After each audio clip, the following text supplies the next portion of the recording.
सोचो, तुम एक नॉर्मल इंसान हो, पार्ट टाइम जॉब और थकी हुई जिंदगी।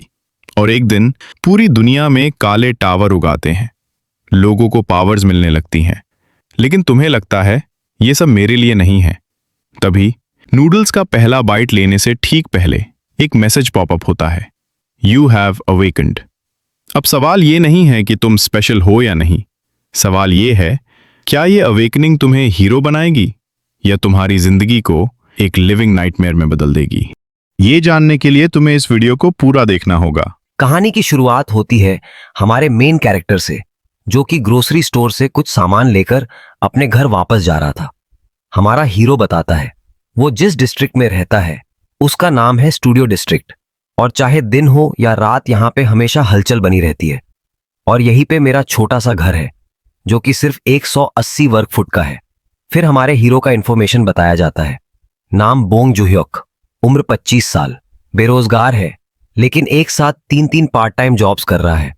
बोंग बताता है, मैं किसी कुत्ते के जैसे सुबह शाम काम करता हूं, लेकिन उसके बाद भी मेरे पास कोई सेविंग्स नहीं है, क्योंकि मैं ऑलरेडी बहुत ज्यादा कर्जे में हूं। ये कर्ज मुझे चुकाना ही होगा, चाहे उसके लिए मुझे कितनी भी बेकार जिंदगी जीनी पड़े। मेरे पास कोई स्पेशल स्किल्स नहीं है जो कि मेरा फ्यूचर ब्राइट कर सके, और मैं एक सिंपल मीडियोकर लाइफ जीता हूं। इससे पहले कि वो अपने रामेन का फर्स्ट स्लर्प लेता, वो अपने सामने कुछ देख के हैरान हो जाता है, क्योंकि उसके सामने एक बड़ा सा सिस्टम अपीयर होता है जिस पर लिखा था बोंग जुह्योक हैज अवेकन्ड। लेकिन इस चक्कर में उसे ख्याल नहीं था कि रामेन अभी कुछ ज्यादा ही गर्म है। फिर वो शांत होके अपने सामने के सिस्टम विंडो को देखते हुए बड़बड़ाता है, क्या अवेकनिंग? मैं अवेकन हो गया? फिर वो हमें अवेकनिंग के बारे में बताता है। अवेकनिंग, जिसे कुछ लोग ब्लेसिंग बोलते हैं और कुछ लोग इसे एक चांस बोलते हैं जो तुम्हारी लाइफ को चेंज कर सकता है। ये किसी करोड़ की लॉटरी जीतने से भी ज्यादा लकी माना जाता है। लेकिन ट्विस्ट है ये कि तुम ये सब चीजें तभी एंजॉय कर सकते हो जब तुम जिंदा होगे, क्योंकि अवेकनर्स को डेंजरस टावर्स में जाना होता है, जहां से बच के आना कोई आसान बात नहीं है। अगर मैं टावर्स में जाऊंगा तो हो सकता है कोई मॉन्स्टर मुझे बीच से फाड़ दे, या फिर मैं एक्सट्रीम टेम्परेचर्स में फ्रीज या मेल्ट होके ही मर जाऊं। अगर इससे भी नहीं मरा तो शायद किसी पॉइजन से मर जाऊंगा। लेकिन अगर इन सबसे बच भी गया तो हो सकता है मैं किसी ट्रैप में फंस के ही मर जाऊं। और अगर मैं सिंपल वर्ड्स में बताऊं तो टावर में जाना मतलब कि कुत्ते की मौत मरना। फिर वो अपने पास्ट का एक इंसिडेंट बताता है, जहां कहीं भी वो इनजस्टिस देखता है तो वो उसे अनदेखा कर देता है, ताकि वो डेंजरस सिचुएशंस को किसी भी कीमत पे अवॉइड कर सके। और बचपन से ही ऐसा करके वो अब 25 साल का हो चुका है। Back to the present, Bong सोचता है, क्या मैं सच में अवेकन हो चुका हूं या फिर थकावट से मुझे इल्यूजन्स आ रहे हैं? अपनी अवेकनिंग को कंफर्म करने के लिए वो अपना हाथ आगे करके जोर से चिल्लाता है, स्टेटस विंडो। तभी उसका स्टेटस अपीयर होता है, जहां उसका लेवल 1 है और उसका ट्रेट समनर है। वो रैंडम या टारगेटेड समन्स कर सकता है। डेली टावर एंट्री और टावर इन्वेंट्री उसके कॉमन स्किल्स हैं। वो अपने हाथ को सिस्टम विंडो के आर पार करके चेक करता है, कहीं वो सपने में तो नहीं है। जिसके बाद वो हमें ट्रेड्स के बारे में बताता है। उसकी दुनिया में डिफरेंट टाइप्स के ट्रेड्स होते हैं, जैसे कि swordsman, spearman, shield arts, martial arts, healing, summoning और भी बहुत सारे। उनमें से सिर्फ समनिंग ही एक ऐसा ट्रेट है जिसमें स्पिरिट्स और फैंटम बीस्ट्स इन्वॉल्व होते हैं। साथ ही कुछ गोलम और डिमोनिक बीस्ट भी इसमें समन हो सकते हैं, और इस एबिलिटी को समन्स को कमांड देने के लिए ही जाना जाता है। फिर वो सीरियस होकर सोचता है, मुझे जरा भी आइडिया नहीं है कि मैं किस टाइप का समनर हो सकता हूं। ठीक है, चलो फिर अपने स्किल का इस्तेमाल करने का टाइम आ गया। बोल के वो अपना हाथ आगे करके कुछ समन करने की कोशिश करता है। तभी वो रुक जाता है और रियलाइज करता है कि उसे पता ही नहीं है कि उसे क्या समन करना है।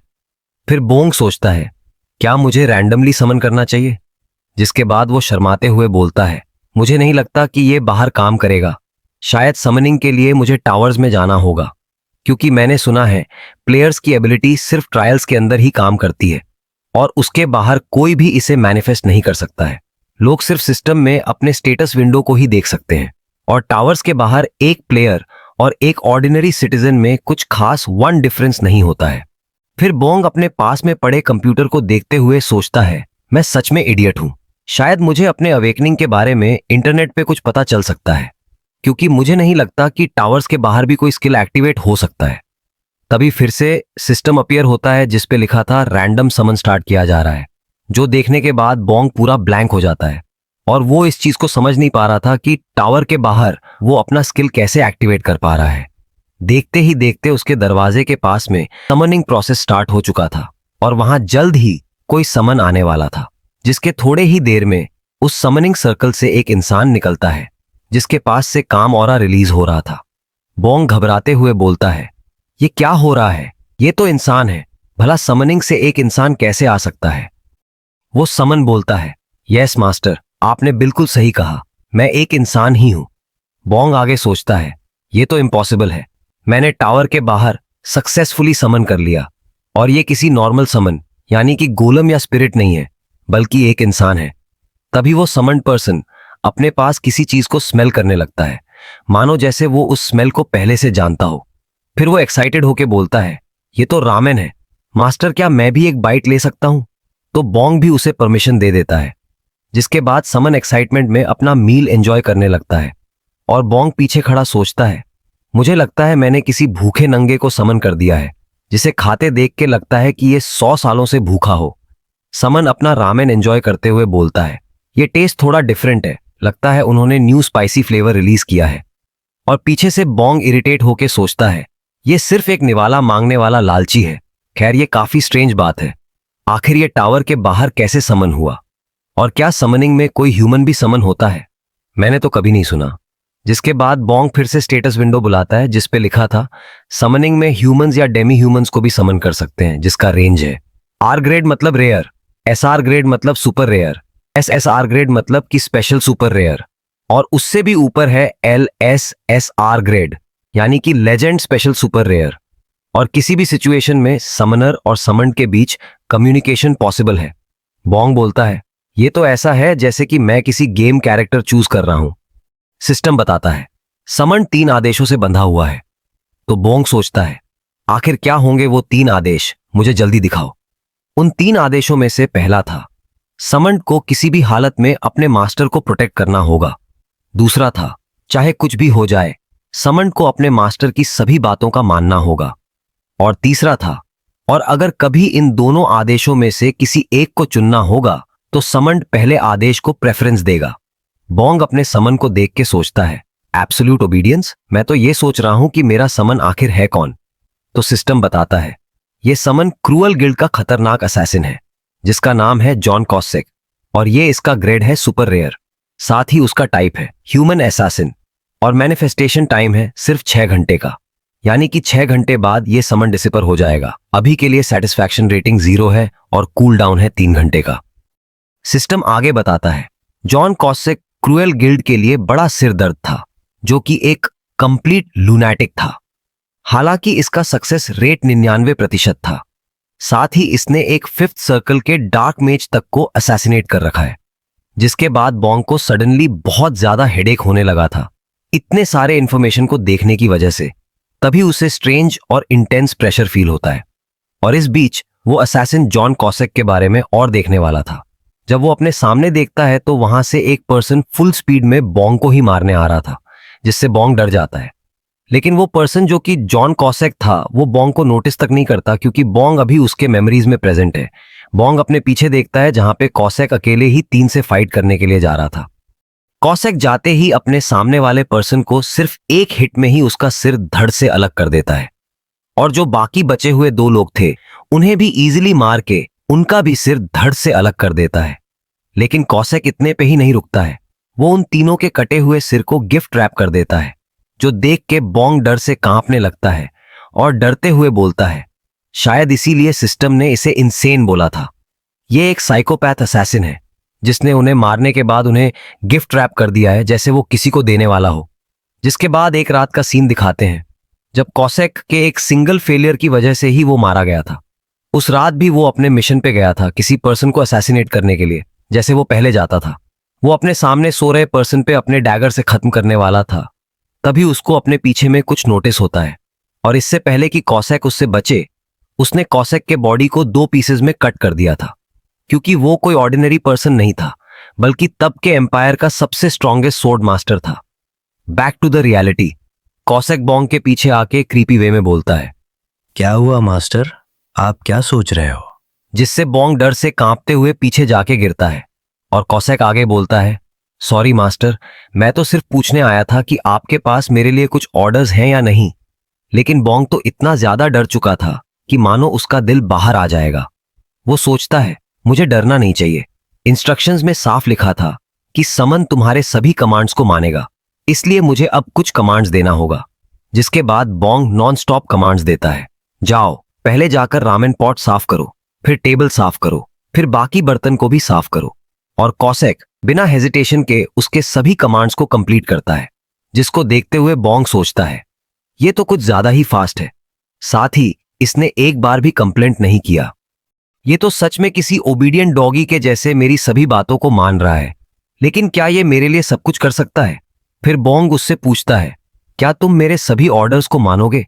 तो कॉसेक रिप्लाई करता है, यस मास्टर, मैं समनर के सभी ऑर्डर्स को फॉलो करता हूं, वो भी अनकंडीशनली। बोंग आगे बोलता है, अगर ऐसा है तो मैं चाहता हूं कि तुम मेरे लिए भौंको, बिल्कुल किसी डॉग के जैसे भौंको। जो सुनने के बाद तो कॉसेक का एक्सप्रेशन पूरा चेंज हो जाता है और माहौल भी इंटेंस हो चुका था। कॉसेक बिल्कुल शांत था, मानो जैसे वो अगले ही पल बोंग का सर काट के गिफ्ट रैप कर देगा। और बोंग सोचता है, क्या मैंने अपनी लिमिट क्रॉस कर दी है? क्या होगा अगर उसने मुझे भी मार दिया तो? वैसे भी वो अपने टाइम का बेस्ट असैसिन था। लेकिन तभी कॉसेक बिल्कुल किसी डॉगी के जैसे ही भौंकने लगता है।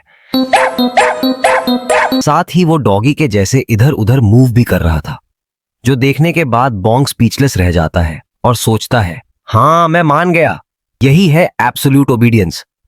इससे पहले कि बोंग आगे कुछ बात करता, तभी कोई उसके दरवाजे पे आके जोर जोर से नॉक करने लगते हैं। वो लोग बोंग को जल्दी से दरवाजा खोलने को बोल रहे थे और उनकी आवाज सुन के बोंग बहुत घबरा चुका था। वो मन ही मन सोचता है, शिट, मैं तो भूल ही गया था, आज तो मुझे अपने उद्धार का इंटरेस्ट पे करना था, मुझे जल्दी से कुछ करना होगा। जिसके बाद वो कॉसेक को अपने पास बुलाता है और फिर बोंग इसके बारे में बताता है, मैंने उन लोगों से 10 मिलियन वॉन उधार लिए थे, क्योंकि मुझे किसी बैंक से हेल्प नहीं मिल रहा था तो मैंने लोन शार्क्स से ही पैसे लिए। मेरे पापा फिसल के गिर गए थे, जिससे उनका कमर फ्रैक्चर हो गया और इसीलिए मुझे उनकी सर्जरी के लिए इमरजेंसी मनी चाहिए था। और साथ ही मुझे अपने छोटे भाई का कॉलेज फी भी भरना था।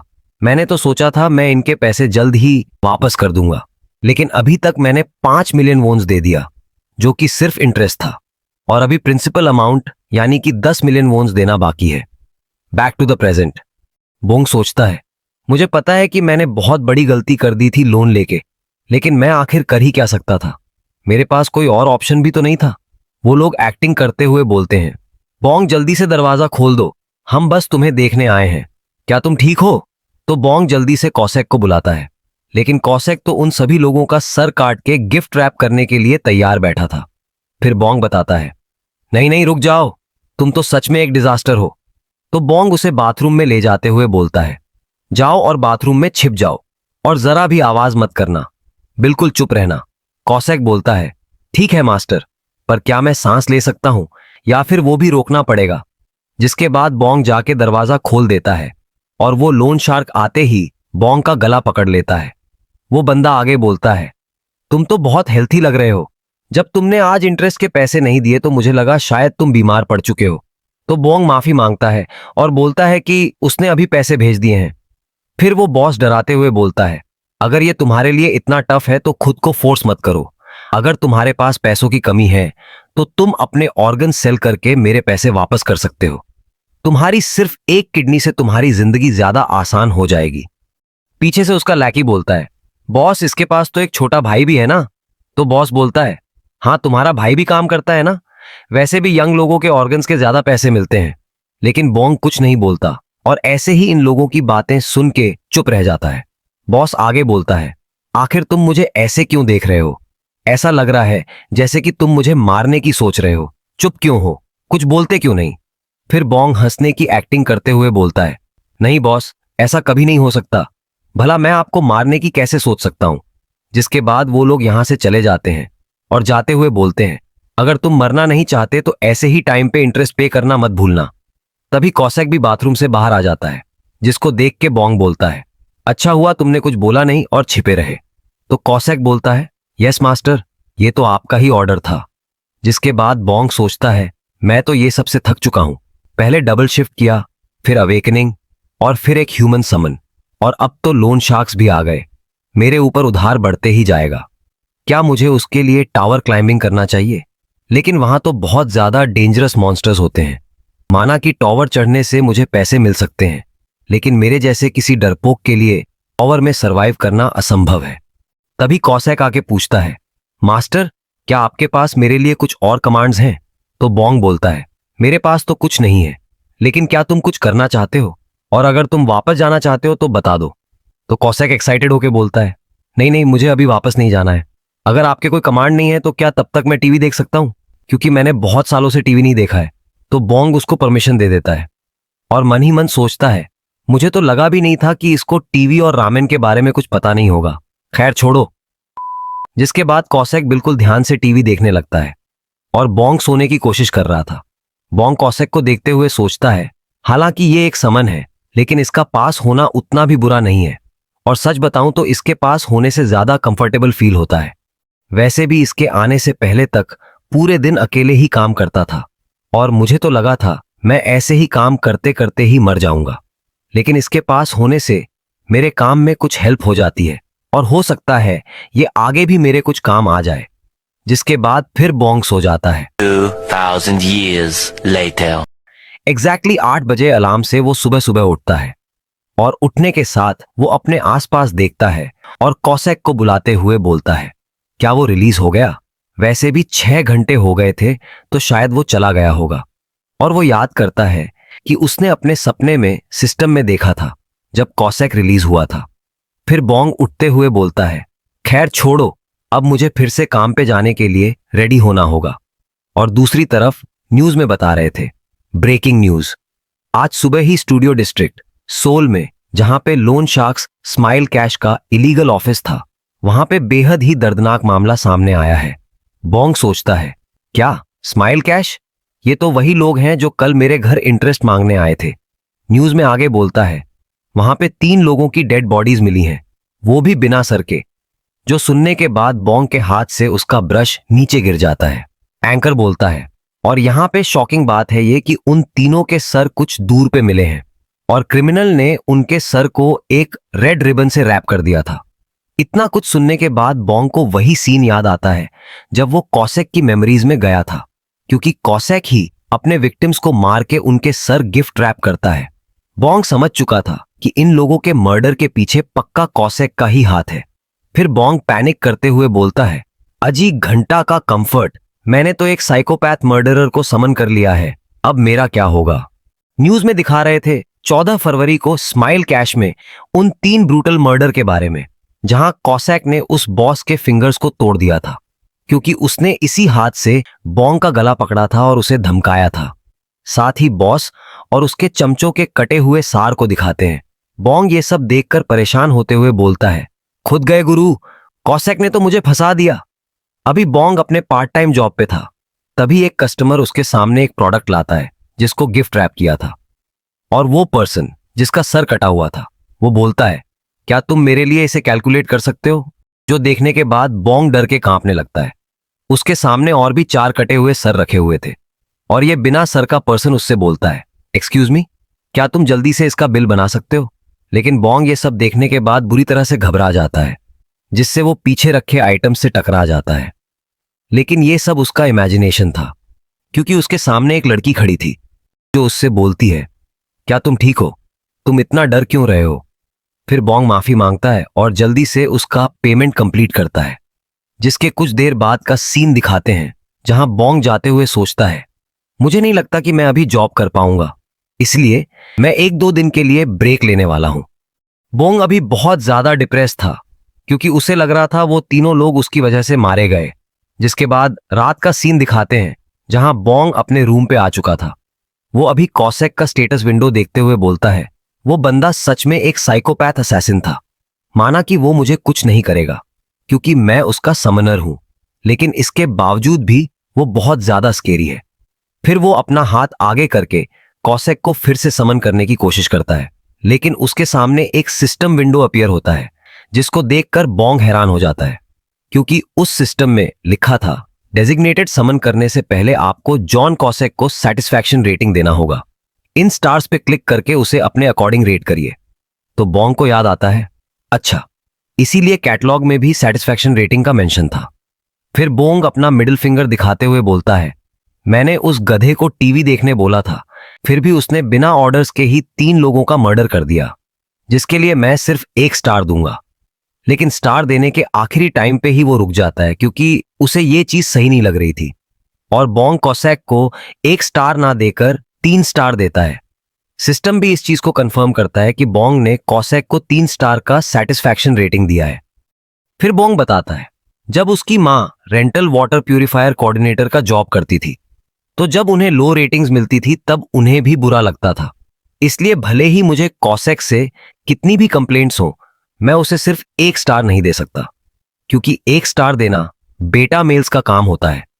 तभी सिस्टम कंफर्म करके बताता है, जॉन कॉसेक समन हो चुका है और कॉसेक आते ही बोंग को सैल्यूट करके बोलता है, मास्टर, आपको फिर से देख के खुशी हुई।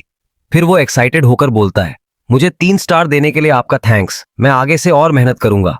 लेकिन बोंग सोचता है, ये तो बहुत ज्यादा इनोसेंट है, इसे देखने से नहीं लगता कि इसने 3 लोगों का मर्डर किया होगा। बोंग हेजिटेट करते हुए पूछता है, कल जो लोग मेरे घर पे आए थे, क्या उन लोगों को तुमने मारा है? तो कॉसेक कंफर्म करके बोलता है, यस मास्टर, मैंने ही उनको मारा था, वो भी अनसमन्ड होने से जस्ट पहले। और बोंग उसे इतना कैजुअली बोलते देखकर डिप्रेस्ड हो जाता है। बोंग मन ही मन सोचता है, मुझे लगा ही था कॉसेक ने उनका मर्डर किया है और इसका मतलब है अभी मैं किसी मर्डरर के सामने खड़ा हूं। अचानक मेरा दिल जोरों से धड़कने लगा है, लेकिन मुझे शांत रहना चाहिए क्योंकि कॉसेक मुझे हार्म नहीं करेगा। बोंग उससे पूछता है, आखिर तुम्हें पता कैसे चला कि उनका ऑफिस कहां है? तो कॉसेक बताता है, मैंने उनके ऊपर मार्क ऑफ परस्यूट लगा दिया था, जिससे मुझे उन सबका लोकेशन पता चल रहा था। बोंग सोचता है, मार्क ऑफ परस्यूट, ये क्या है? क्या ये कोई स्किल है?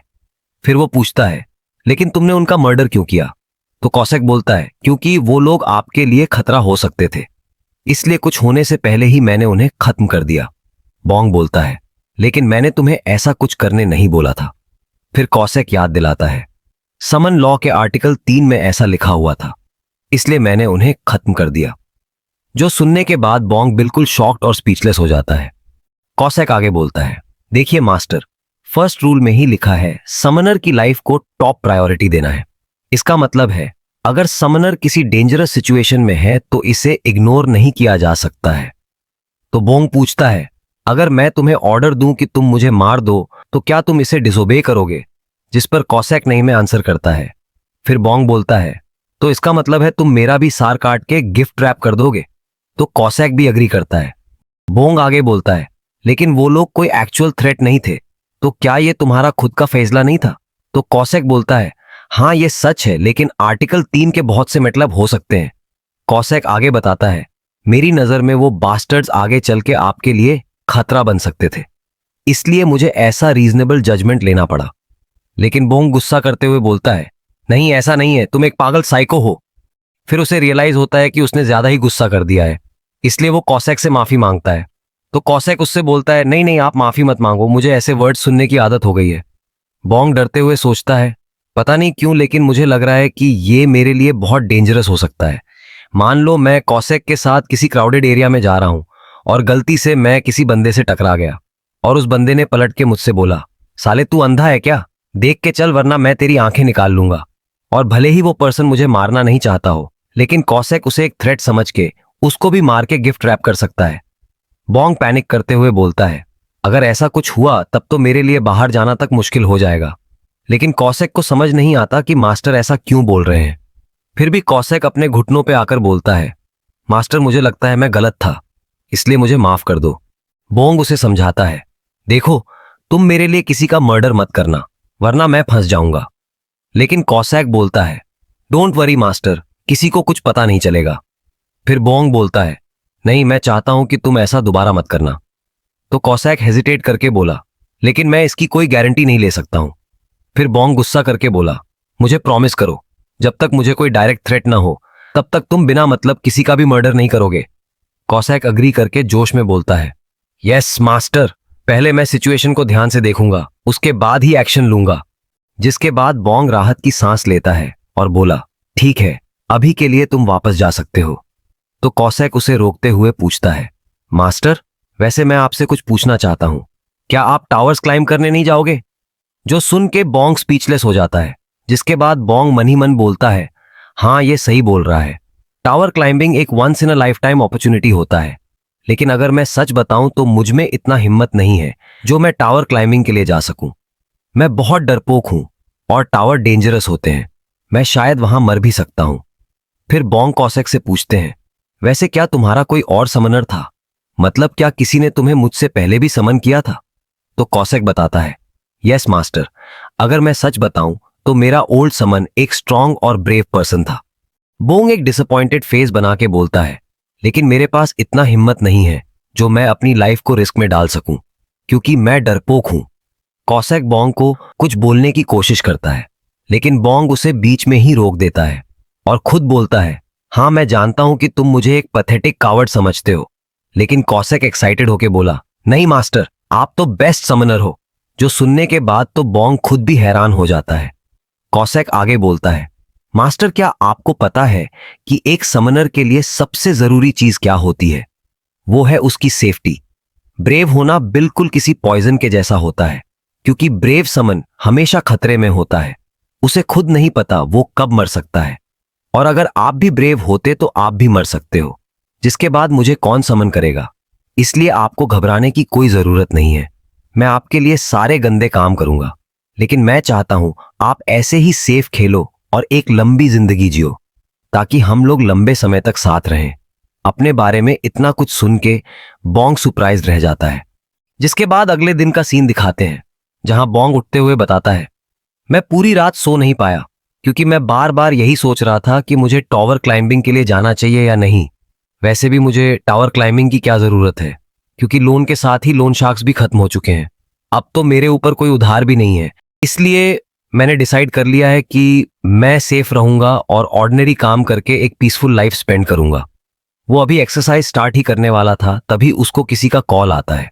ये कॉल उसके पापा का था, जो उसे बता रहे थे कि हॉस्पिटल वाले उन्हें किसी दूसरे और बड़े हॉस्पिटल में शिफ्ट करने की बात कर रहे थे। साथ ही उसकी मॉम को भी जॉब से निकाल दिया है। जो सुनने के बाद बोंग हैरान रह जाता है। उसके पापा बोंग को अपने पास मिलने के लिए बुलाते हैं, क्योंकि बोंग बहुत टाइम से अपनी फैमिली से नहीं मिला था, क्योंकि वो डेली 3 पार्ट टाइम जॉब्स करता था। तो वो भी उनसे जल्द मिलने का प्रॉमिस करता है और कॉल कट कर देता है। अगले सीन में बोंग सारे सेफ्टी इक्विपमेंट पहन के टावर क्लाइंबिंग के लिए रेडी हो चुका था, लेकिन अभी भी उसके अंदर का डर नहीं गया था। बोंग बताता है, मैं पहले फर्स्ट फ्लोर पे जाऊंगा और वहां चेक करूंगा।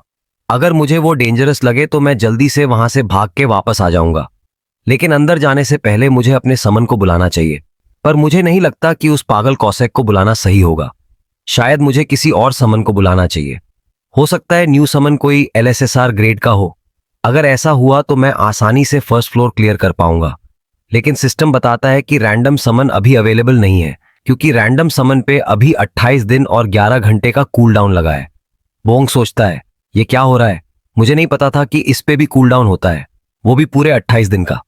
जिसके बाद बोंग के पास कोई और ऑप्शन नहीं था, इसलिए वो कॉसेक को ही वापस समन करता है, और कॉसेक आते ही उसे थैंक्स करता है 5 स्टार्स देने के लिए। बोंग भी कॉसेक का वेलकम करता है और मन ही मन सोचता है, अच्छा हुआ इसे पता नहीं चला कि मैंने इसे पहले किसी और को समन करने का ट्राई किया था, वरना पता नहीं ये मेरे बारे में क्या सोचता। बोंग उसे बताता है, मैंने टावर में जाने का डिसाइड कर लिया है। तो कॉसेक एक्साइटमेंट में बोला, मास्टर, आप तो बहुत ज्यादा ब्रेव हो। नहीं नहीं, मुझे माफ करना, आप ब्रेव नहीं हो और न ही आपको ब्रेव बनने की जरूरत है। बोंग कॉसेक को अपना प्लान बताता है, हम लोग मिशन पे नहीं जा रहे हैं, हम लोग सिर्फ देखने जा रहे हैं और उसके बाद ही वापस आ जाएंगे।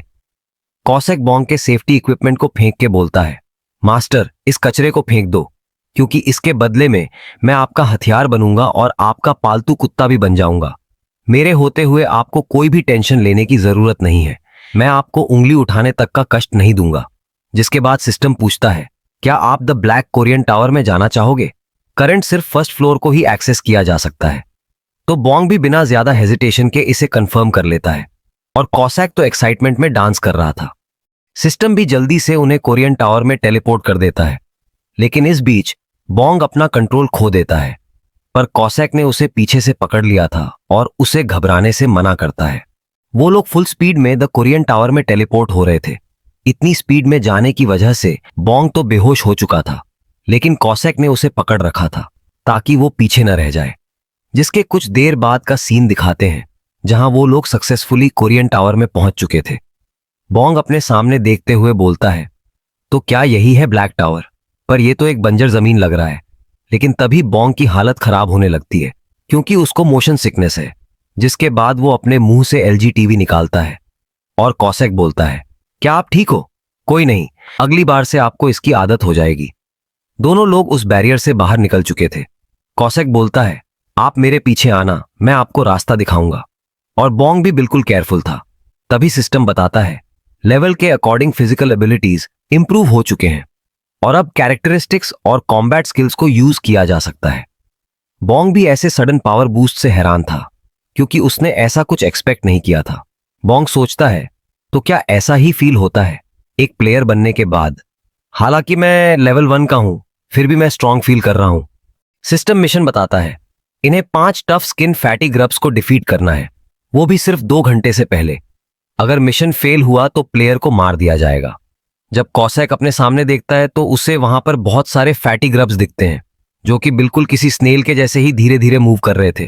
बोंग ने आने से पहले इनके बारे में गूगल पे सर्च किया था क्योंकि इनके यहाँ पे गूगल नहीं चलता, और उसमें बताया था कि इन फैटी ग्रब्स का अटैक पावर बिल्कुल 0 होता है, लेकिन इनकी स्किन बहुत टफ होती है जिससे इन्हें किल करना बिल्कुल भी ईजी नहीं होता। और इस फर्स्ट फ्लोर को प्लेयर के स्किल्स को टेस्ट करने के लिए ही बनाया गया है। बोंग सोचता है, बाकी प्लेयर्स को लगभग 30 मिनट लगते हैं, वो भी सिर्फ एक फैटी ग्रब को मारने में, तो क्या मैं 2 घंटे में 5 को मार पाऊंगा? बोंग फुल डिटर्मिनेशन के साथ आगे बढ़ते हुए बोलता है, तो मैं जा रहा हूं एक फैटी ग्रब को पकड़ने। लेकिन पीछे से कॉसेक बोलता है, अरे मास्टर, आप क्यों जा रहे हो? आपको बिना मतलब ऐसे रिस्क लेने की कोई जरूरत नहीं है। पर बोंग उसकी बात नहीं सुनता और एक फैटी ग्रब के सामने जाकर खड़ा हो जाता है। तब उसे याद आता है कि उसके पास कोई वेपन ही नहीं है, जिसके बाद वो पीछे मुड़कर कॉसेक से वेपन मांगता है। लेकिन तभी उसके पास वाला कीड़ा मूव करने लगता है और देखते ही देखते वो अपना साइज भी इंक्रीज करके खड़ा हो जाता है, जिसको बोंग ने भी फील कर लिया था। बोंग तो दर्द से बेहोश होने वाला था। उससे पहले ही वो कॉसेक को अपनी हेल्प के लिए बुलाता है और कॉसेक भी तुरंत अग्री करके बोलता है, जी मास्टर, आपने एक अच्छा डिसीजन लिया है।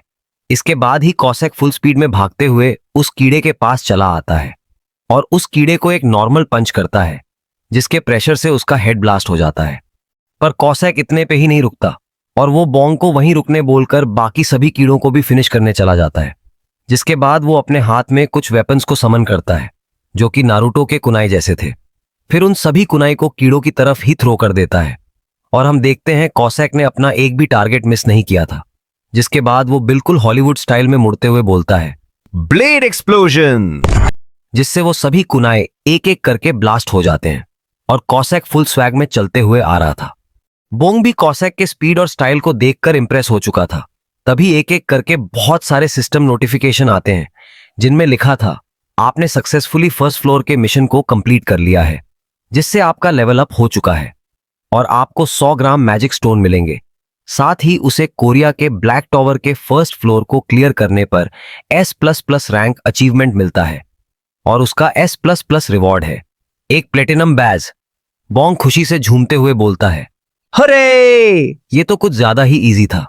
कुछ ही सेकंड्स में कॉसेक ने इसे क्लियर कर दिया। ऐसे तो मैं बहुत जल्द ही करोड़पति बन जाऊंगा। लेकिन तभी हमें नरेटर बताता है, लेकिन बेटा मेल बोंग को अभी तक ये बात नहीं पता थी कि ये नोटिफिकेशन सिर्फ अकेले बोंग को नहीं मिला है, बल्कि उसके साथ ही पूरे कोरिया के सभी अवेकनर्स को ये वही नोटिफिकेशन मिला है। और इन लोगों के बारे में आगे के चैप्टर्स में पता चलेगा, क्योंकि इन्हें देखने से ही लग रहा है कि ये लोग कोरिया के कुछ बहुत स्ट्रांग और फेमस लोग हैं। आगे लिखा था, अब 2nd फ्लोर को भी चैलेंज किया जा सकता है और अभी के लिए तुम्हें टावर से बाहर टेलीपोर्ट किया जा रहा है। बोंग टेलीपोर्ट होने के बाद सोचता है, अच्छा तो फ्लोर को क्लियर करते ही हमें इमीडिएटली टेलीपोर्ट कर दिया जाता है। वो अपना फोन देखते हुए अजीब सा मुंह बनाकर बोलता है, क्या अभी तक सिर्फ 5 मिनट ही हुए थे? हमने तो कुछ ज्यादा ही जल्दी फ्लोर क्लियर कर दिया है। कॉसेक भी बोंग की तारीफ करते हुए बोलता है, समनर बोंग, फर्स्ट टाइम होते हुए भी आपने सच में बहुत अच्छा किया। फिर बोंग बोलता है, पर मैंने तो कुछ नहीं किया क्योंकि मैं तो सिर्फ एक जगह पर खड़ा था। तो कॉसेक बताता है, हाँ मैं भी तो वही बोल रहा हूं, आपको सिर्फ खड़े ही रहना था क्योंकि बाकी काम मैं कर दूंगा। बोंग बोलता है, वैसे मैं ये चीजें देखकर हैरान हूं क्योंकि मैंने फर्स्ट टाइम किसी मैजिक स्टोन को देखा है। फिर नरेटर हमें बताता है, करंट इंडस्ट्रीज में मैजिक स्टोन एक बहुत इंपॉर्टेंट रिसोर्स है और इसका प्राइस गिरने के बाद भी अभी 100 ग्राम के बदले में हमें 50,000 वोन मिल सकते हैं। इस दुनिया में पहला टावर 20 साल पहले अपीयर हुआ था, जो दुनिया के लगभग सभी कंट्रीज में अपीयर हुए थे, लेकिन ऑर्डिनरी लोग को इसके बारे में इससे ज्यादा कुछ नहीं पता और मैं भी सिर्फ इतना ही जानता हूं। पर यह प्लैटिनम बैच क्या है? मैंने तो कभी इसका नाम भी नहीं सुना था। खैर छोड़ो, मैं 50,000 वोन्स कमा सकता हूं और इसके लिए मुझे सिर्फ 3 मिनट का ही समय लगा था। कॉसेक पीछे से बोलता है, मास्टर तब तक के लिए मैं टीवी देखने जा रहा हूं। जिसके बाद बोंग खाना रेडी करता है और कॉस्के को भी खाने बुलाता है। पर इसके बुलाने से पहले ही कॉसेक ने खाने को स्मेल कर लिया था। फिर वो वहां आकर बोलता है, क्या यह ज्यादा ही स्पाइसी है? क्योंकि मुझे लग रहा है जैसे मैंने कुछ स्पाइसी स्मेल कर लिया हो। लेकिन बोंग उसे कंसोल करता है, मैंने सिर्फ नॉर्मल फूड ही ऑर्डर किया है क्योंकि मुझे पता है कि तुम्हें स्पाइसी फूड पसंद नहीं है। तो कॉसेक भी मान जाता है और खाने के लिए उसे थैंक्स करता है। और बोंग सोचता है, ये भुक्कड़ तो जरा भी स्पाइसेस को टॉलरेट नहीं कर पाता है।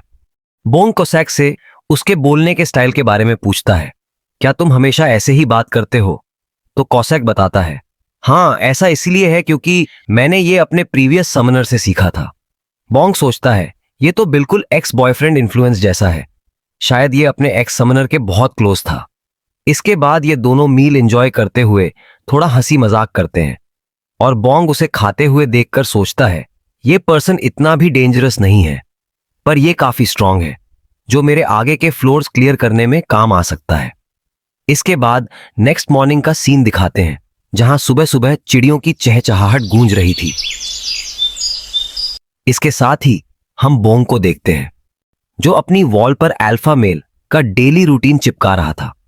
फिर वो अपने इस रूटीन के बारे में बताता है, दिन में मैं कन्वीनियंस स्टोर पर काम करूंगा और रात में चारकोल ग्रिल रेस्टोरेंट में, लेकिन अब से मैं लेबर वाला काम नहीं करूंगा क्योंकि मुझे उसकी जरूरत नहीं है और उसके बदले मैं घर आकर कॉसेक के साथ टावर क्लियर करने जाया करूंगा। इसके बाद बोंग कॉसेक को समन करता है तो कॉसेक आते ही पूछता है, आपने मुझे फिर से 5 स्टार रेटिंग दिया, मुझे खुशी है कि आप संतुष्ट हो। तो बोंग बोलता है, अरे भाई मैं तो तुम्हें 10 स्टार भी दे दूं, लेकिन उसका ऑप्शन ही नहीं है।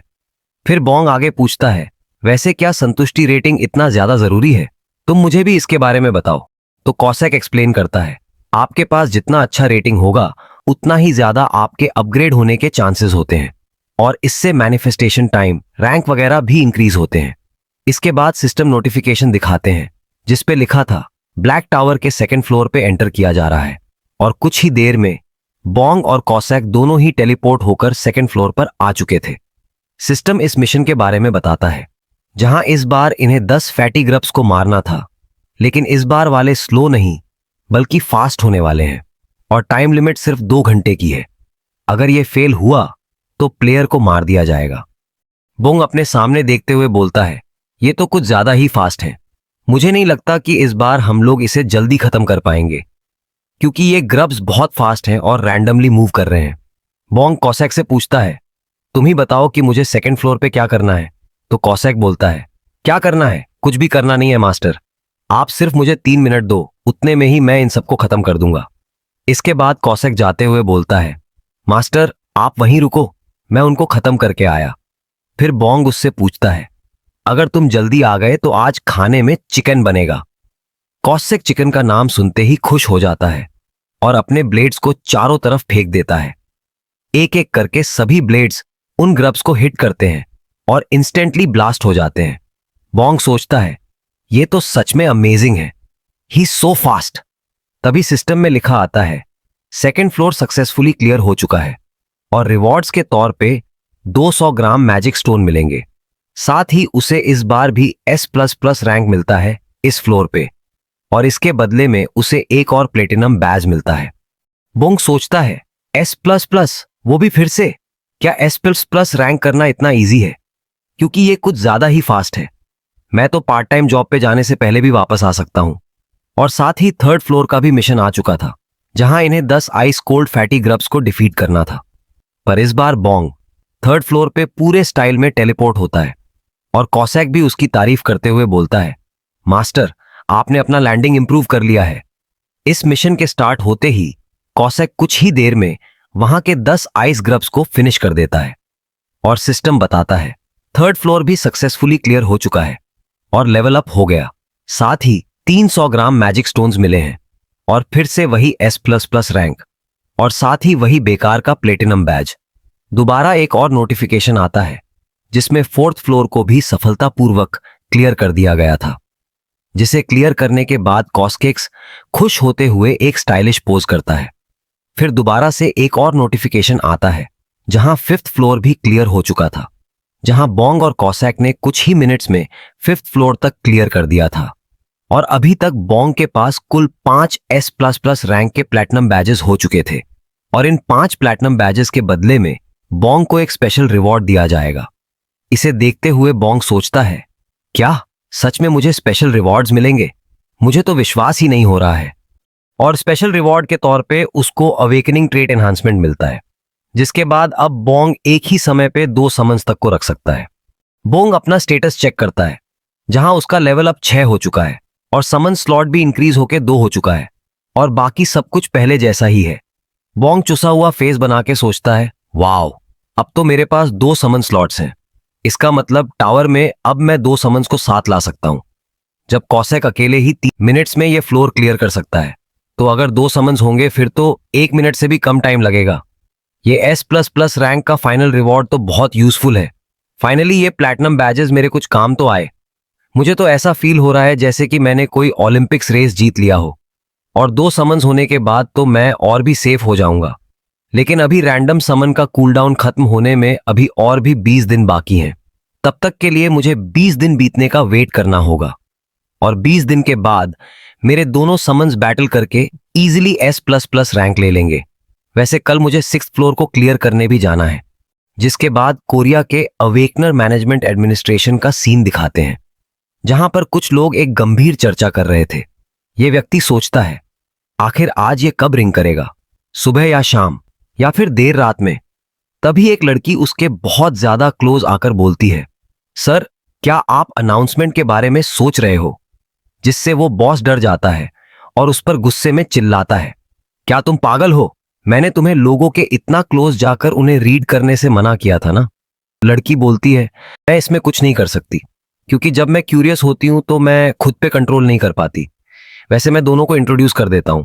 ये जो पर्सन है वो अवेकनर मैनेजमेंट का टीम लीडर है, जिसका नाम है जियोन ग्वांग, और ये जो लेडी है वो अवेकनर मैनेजमेंट में डेप्यूटी डायरेक्टर है और इसका नाम है ली मिन। टीम लीडर जॉन उससे पूछता है, तो क्या फिर से नया सिस्टम अनाउंसमेंट आया? तो ली बताती है, हाँ, इस बार कोरियन टावर का 6th फ्लोर भी क्लियर हो चुका है और फिर से उसका रैंक S++ है।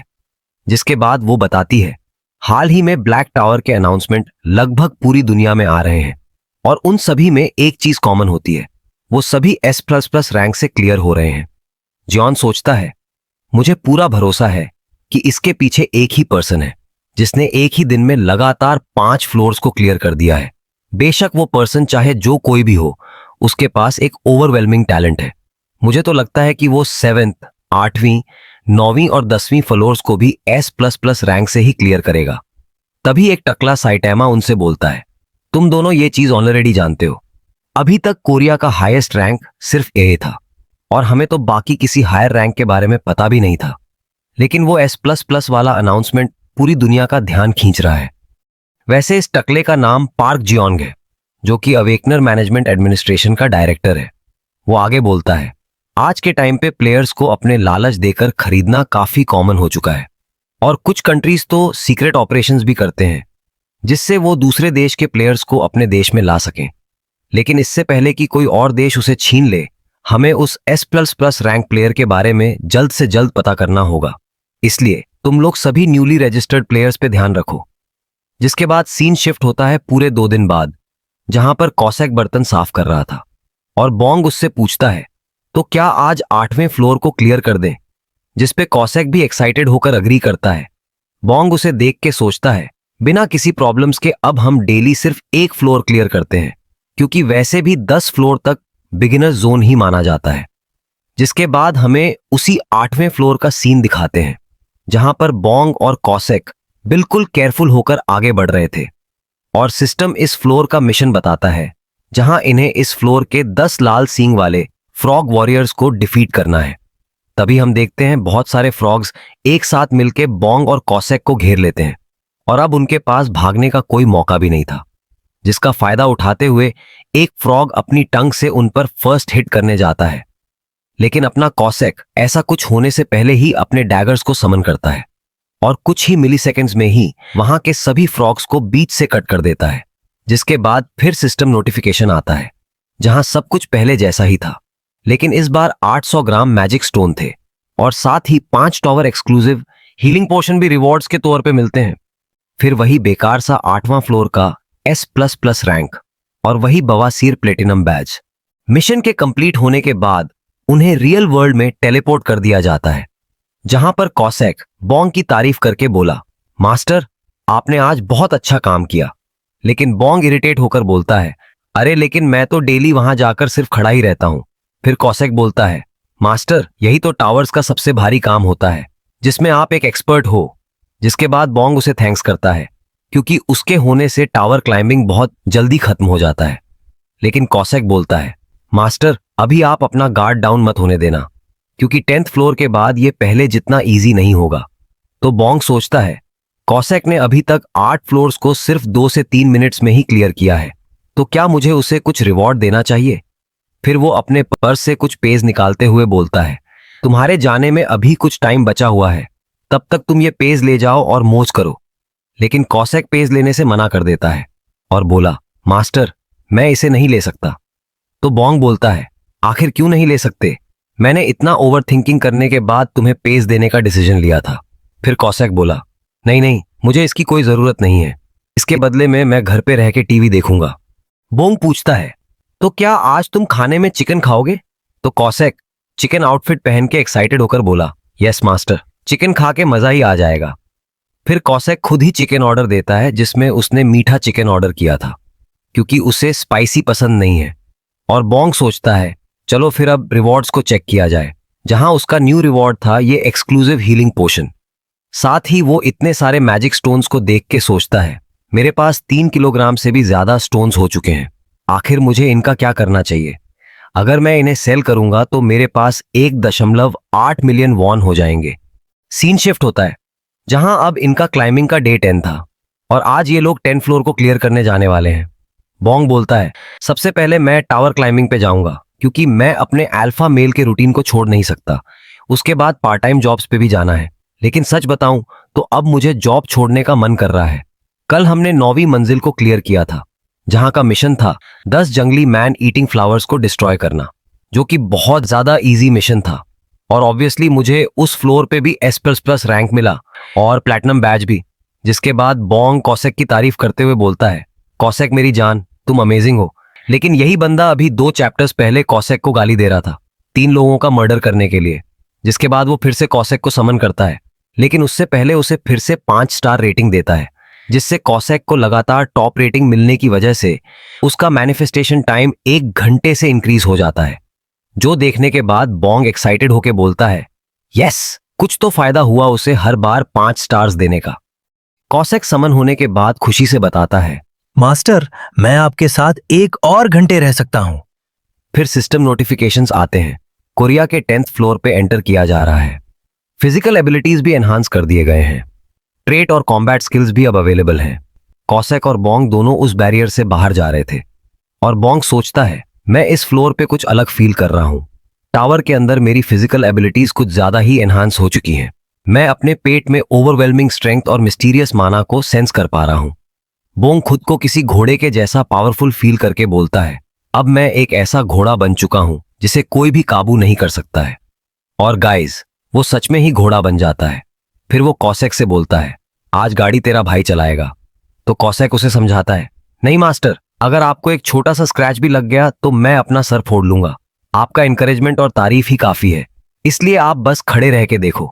लेकिन बोंग घोड़े जैसा बोलता है, तुम घबराओ मत, मैं एक वाइल्ड हॉर्स हूं और इस बार मैं भी तुम्हारे साथ मिलकर फाइट करने वाला हूं। तभी वहां की जमीन कांपने लगती है, जैसे कोई भूकंप आ गया हो। हॉर्स बॉन्ग डरते हुए अपने पीछे देखता है, जहां पे उसे एक बड़ा सा आंख दिखाई देता है। फिर हमें उस मॉन्स्टर की फुल बॉडी दिखाई जाती है, जो कि एक जाइगैंटिक मैंटिस मॉन्स्टर था, जिसके सामने बॉन्ग और कॉसेक चींटी जैसे छोटे लग रहे थे। बॉन्ग डर से कांपते हुए बोलता है, भला कोई अकेला प्लेयर इस 10th फ्लोर के मॉन्स्टर को कैसे मार पाएगा? ये तो इम्पॉसिबल है। फिर बॉन्ग बोलता है, कॉसेक भैया तुम अकेले ही फाइट कर लो, क्योंकि एक कीड़े के सामने 2 इंसानों का फाइट करना सही नहीं होगा। इससे मेरा ह्यूमन प्राइड हर्ट हो जाएगा। कॉसेक पूछता है, लेकिन क्या आप श्योर हो मास्टर? तो बॉन्ग बोलता है, हाँ भाई, मैं एक छोटे से कीड़े से फाइट करके अपने अल्फा प्राइड को डैमेज नहीं करूंगा। और लगता है कि इस मैंटिस को बॉन्ग की बातें समझ आ रही थीं, जिससे अपनी बेइज्जती सुनकर वो गुस्से में आ जाता है। बॉन्ग पीछे से कॉसेक को चीयर करता है, जाओ कॉसेक, तुम ये कर सकते हो, वो सिर्फ एक कीड़ा है। दूसरी तरफ उस मैंटिस ने कॉसेक के ऊपर अपना अटैक रिलीज कर दिया था, लेकिन कॉसेक जरा भी पैनिक नहीं करता और बिल्कुल काम खड़ा रहता है। लास्ट मोमेंट पे ही कॉसेक साइड होकर उसके अटैक को डॉज करता है और उसके ऊपर भागने लगता है। कॉसेक फुल डिटर्मिनेशन के साथ आगे बढ़ रहा था और उसकी आंखों में किलिंग इंटेंट साफ नजर आ रहा था। और इसके अगले ही पल कॉसेक ने इतने बड़े मैंटिस को छोटे छोटे पीसेस में कट कर दिया था। फिर सिस्टम नोटिफिकेशन आता है, जहां उसका लेवल अप हो चुका था और साथ ही 1 किलोग्राम मैजिक स्टोन मिलते हैं। और फिर से वही S++ रैंक अचीवमेंट, साथ में वही नल्ला प्लेटिनम बैज। कॉसेक उस मंटिस को खत्म करने के बाद स्टाइल में अपने डैगर्स को उछालते हुए बोलता है, मास्टर मिशन कंप्लीटेड। जिसके बाद 11th फ्लोर को चैलेंज करने का रास्ता खुल चुका था और अभी के लिए इन्हें टावर के बाहर टेलीपोर्ट किया जा रहा है। बॉन्ग अपने मैजिक स्टोन्स को देखते हुए बताता है, अभी तक मेरे पास पूरे 5.5 किलोग्राम मैजिक स्टोन्स हो चुके हैं और एक प्लैटिनम बैज रिवॉर्ड के साथ एक्स्ट्रा 5 प्लैटिनम बैजेस भी हैं। तभी एक और सिस्टम नोटिफिकेशन आता है, जिसमें लिखा होता है कि बॉन्ग ने 10 प्लैटिनम बैजेस कलेक्ट कर लिए हैं, तो उसे एक और रिवॉर्ड मिलने वाला है। बॉन्ग खुश होते हुए बोलता है, हाँ हाँ जल्दी करो, बताओ क्या रिवॉर्ड मिला है, मुझसे और वेट नहीं हो रहा। इस बार के रिवॉर्ड के तौर पे उसे एक कॉपी स्किल मिलता है, जिससे वो अपने समन के किसी एक स्किल को कॉपी कर सकता है। और अभी कॉसेक के पास ये सभी स्किल्स अवेलेबल हैं, जिनमें से बॉन्ग सिर्फ एक को कॉपी कर सकता है। कॉसेक ने भी इस नोटिफिकेशन को नोटिस कर लिया था, तो वो खुद ही आकर बताता है, मास्टर बॉन्ग, आपको शैडो स्टेप स्किल चूज करनी चाहिए। मुझे लगता है ये स्किल आपके लिए बहुत यूजफुल हो सकता है। तो बॉन्ग पूछता है, लेकिन ये मेरे लिए कैसे यूजफुल होगा, वो तो बताओ। तो कॉसेक बताता है, मास्टर, इससे भागने में आसानी होती है। अगर मुझे कुछ हो जाता है तो मैं इस स्किल से चुप चुप भाग जाता हूं। कॉसेक का ये वहियात रीजन सुन के बॉन्ग का मूड खराब हो जाता है। बॉन्ग उदास होकर सोचता है, एक भागने वाला स्किल, आखिर ये मुझे क्या समझता है? क्या मैं किसी को छोड़ के भागने वाला पर्सन दिखता हूं? लेकिन इसके बावजूद भी बॉन्ग ने शैडो स्टेप स्किल को चूज कर लिया था, जिसे सिस्टम कंफर्म करता है और इसे सिस्टम स्टेटस में भी रजिस्टर कर दिया जाता है। बॉन्ग एक सीरियस फेस बना के सोचता है, वैसे ये स्किल जेन्युइनली मेरे काम आ सकता है, क्योंकि मैंने सुना है लोग कहते हैं फुटवर्क ही लड़ाई की जान है। जिसके बाद बॉन्ग इस स्किल को ट्राई करने लगता है, लेकिन उससे घंटा कुछ नहीं होता और वो सोचता है, क्या ये स्किल टावर के बाहर काम करेगा? थकने के बाद बॉन्ग बोलता है, ये तो काम ही नहीं कर रहा है, लेकिन अगर सिस्टम मुझे टावर के बाहर समन करने देता है तो ये भी करने देना चाहिए ना। पर कॉसेक बोलता है, मास्टर, आपने जो भी बोला वो मुझे समझ नहीं आया, लेकिन आपने बोला है तो सही ही बोला होगा। जिसके बाद नेक्स्ट डे का सीन दिखाते हैं, जहां बॉन्ग ब्लश करते हुए किसी को कॉल लगा रहा था। सामने वाली लड़की बोलती है, हाँ मैं अवेकनर मैनेजमेंट एडमिनिस्ट्रेशन के कॉल सेंटर से बोल रही हूं। तो बॉन्ग बोलता है, मुझे बताना है कि मैं अभी अवेकन हो चुका हूं। इतना सुनते ही वो लड़की एक्साइटमेंट में चिल्लाते हुए बोलती है, कंग्रेचुलेशंस प्लेयर, मुझे पता है आप कंफ्यूज्ड हो कि आगे क्या करना है, बट डोंट वरी, आप अपना एड्रेस दे दो, हम आके आपको समझा देंगे। जिसके बाद बॉन्ग उदास होकर बैठ जाता है और ऊपर में लिखा आता है, बेचारा एक आम सिटीजन बॉन्ग ने अपने मैजिक स्टोन्स को सेल करने के लिए कॉल किया था, लेकिन बोल नहीं पाया। फिर भी 25 साल में यह बॉन्ग का बेस्ट डिसीजन था। फिर हम लीमिन को दिखाते हैं, जो अपनी कार की तरफ आगे बढ़ रही थी। वहां पर डायरेक्टर जॉन भी था, जो उससे पूछता है, उस लड़के का क्या हुआ जिसने कल हमें कॉल किया था? तो ली बताती है कि वो लोग नॉर्मल प्लेयर्स ही थे, उनके पास कुछ एक्स्ट्रा ऑर्डिनरी नहीं मिला, ली आगे पूछती है, आज भी हमें कुछ प्लेयर्स से मिलने जाना है, तो क्या आप भी साथ चलोगे? तो जॉन भी अग्री करता है और वो आगे बोलता है, अगर उनमें से हमें वो S++ रैंक वाला मिला तो हमें कुछ भी करके उसे अपने टीम में लेना होगा, चाहे उसके लिए हमें एडमिनिस्ट्रेशन से कुछ भी देना पड़े तो भी चलेगा। दूसरी तरफ सीन शिफ्ट होता है, जहां बोंग अपने घर के एक एक कोने तक को साफ कर रहा था, जैसे कि आज लड़की वाले उसे देखने आने वाले हैं। तभी प्रशासन वाले आकर पूछते हैं, हम लोग आ गए हैं, क्या कोई घर पे है? तो बोंग उन्हें आवाज देकर थोड़ा रुकने बोलता है, जिसके बाद बोंग उन लोगों का वेलकम करता है और फिर जॉन भी खुद को इंट्रोड्यूस करता है, जिसके बाद वो ली की तरफ इशारा करके उसे भी बोंग से इंट्रोड्यूस करता है और बोलता है कि अगर कोई भी प्रॉब्लम हो तो उससे पूछ लेना। लेकिन बोंग उस लड़की के आने से बहुत नर्वस हो चुका था और वैसे भी अपना नल्ला बोंग एक प्रो मैक्स इंट्रोवर्ट है।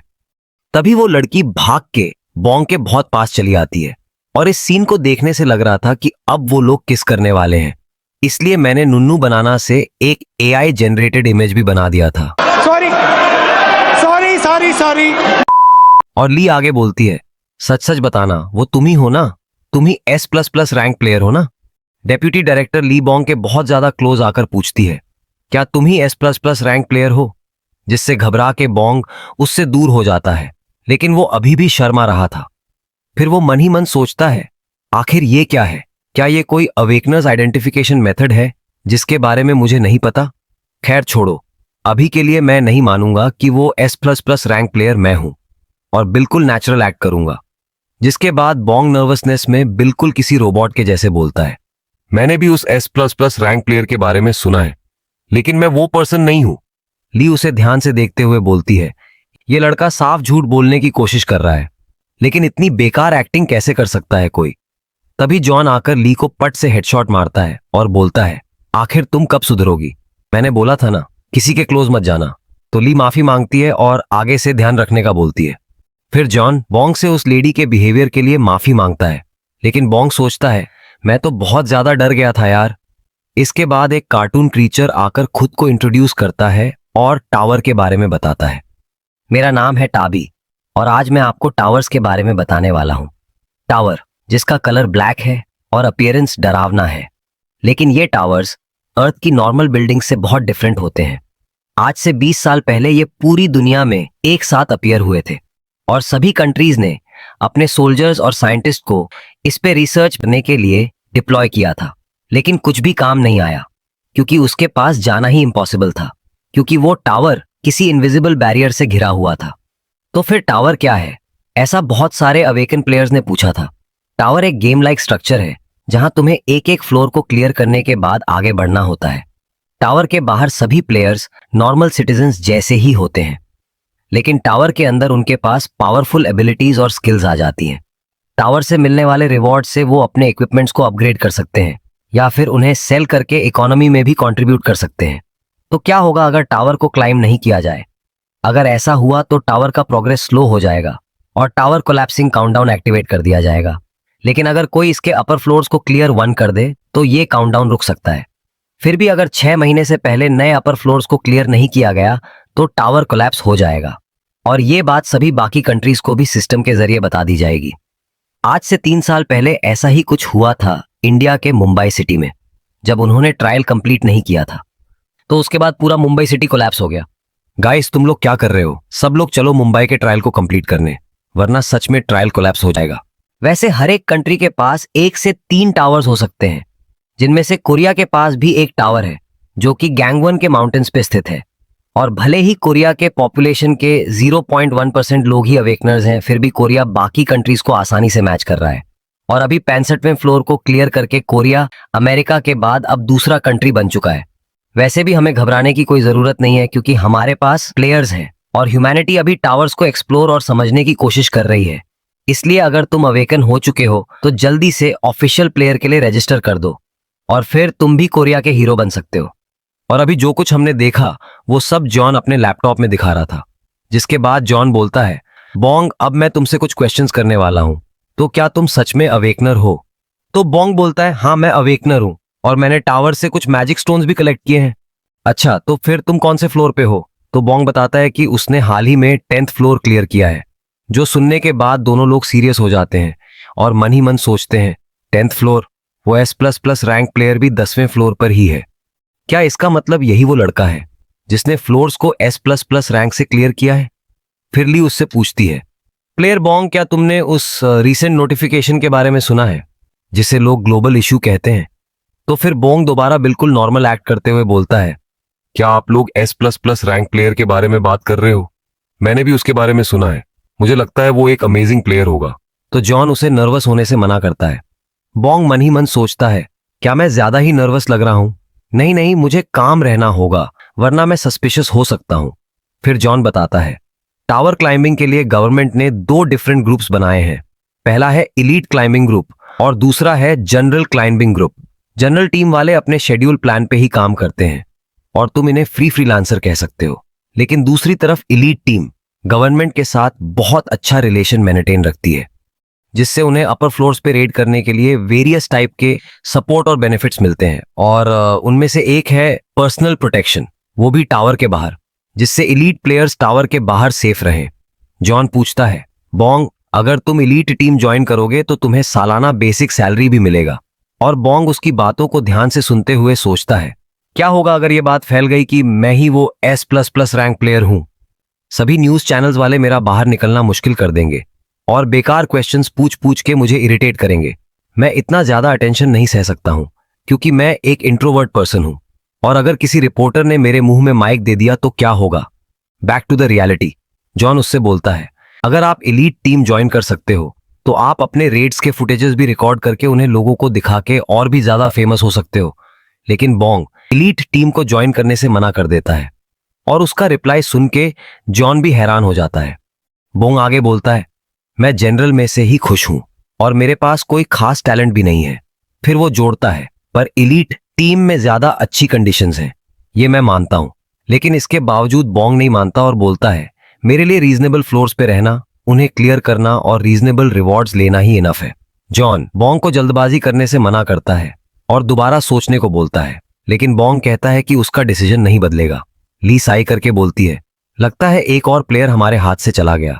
वैसे बहुत सारे लोग होते हैं जो एक सर्टेन पॉइंट पे रुक जाते हैं और सेफली आगे बढ़ते हैं, लेकिन मैंने पहली बार ऐसा पर्सन देखा है जिसने टेस्ट टाइम पे इतना अनक्वालिफाइड और डारपोक वाला जवाब दिया है। अगर ये पर्सन इलीट टीम में अप्लाई भी करता तो उसे रिजेक्ट कर दिया जाता, क्योंकि इलीट टीम में जाने के लिए क्लाइंबिंग स्पिरिट होना चाहिए, जो इस बच्चे में नहीं है। जॉन बोलता है, ठीक है बोंग, अगर तुम जनरल टीम में ही रहना चाहते हो तो हम तुम्हें फोर्स नहीं कर सकते and we respect your decision. इसके बाद जेओनन आगे बोलता है, लेकिन क्या तुम एक बार टॉवर में एंटर करोगे? ये फाइनल प्रोसीजर होता है जहां हम चेक करते हैं कि प्लेयर अवेकन है या नहीं। और वैसे भी तुम डेली एक बार क्लाइम करते ही हो, तो तुम हमारे सामने भी करके दिखा दो, जिससे हमें यकीन हो जाए कि तुम सच में अवेकन प्लेयर हो। इस पर बोंग थोड़ा हेजिटेट करके मान जाता है, पर मन ही मन सोचता है, क्या ये लोग मुझे टावर में भेजकर मेरे S++ रैंक होने का टेस्ट ले रहे हैं? पर टावर में जाने से पहले बोंग उनके सामने एक और बहाना करता है, मुझे टावर्स क्लियर करने में पूरे 2 घंटे तक लग जाते हैं, तो क्या आप उतना वेट कर सकते हो? इस पर ली अग्री करके बोलती है, अरे यही तो हमारा जॉब है, वैसे भी तुम्हें घबराने की कोई जरूरत नहीं है, हम लोग वेट कर लेंगे, तुम जाओ और तुम्हें जितना टाइम लगेगा उतना ले लो। इसके बाद बोंग के पास कोई और बहाना नहीं बचता, तो वो खड़ा हो जाता है टावर एंटर करने के लिए। फिर वो जाने से पहले उनसे बोलता है, अगर आप बोर हो रहे हो तो आप लोग टीवी देख सकते हो और फ्रिज से ड्रिंक्स भी ले सकते हो। इसके बाद बोंग उनके सामने ही टेलीपोर्ट हो जाता है और वो लोग वहीं खड़े खड़े ये सब देख रहे होते हैं। जेओनन बोलता है, हाँ वो टेलीपोर्ट हो गया, मतलब वो व्यक्ति सच में अवेकन है। वैसे तुम क्या सोचती हो? इस पर ली बोलती है, मुझे उसके टैलेंट के बारे में तो नहीं पता, लेकिन वो लड़का सच में बहुत ज्यादा ही डरपोक है। उसकी बातें और एक्शंस भी बहुत सस्पिशियस हैं और मुझे तो लगता है कि वो 11वीं मंजिल से हाथ खड़े करके वापस आ जाएगा। तो जॉन पूछता है, लेकिन तुम ऐसा क्यों सोचती हो?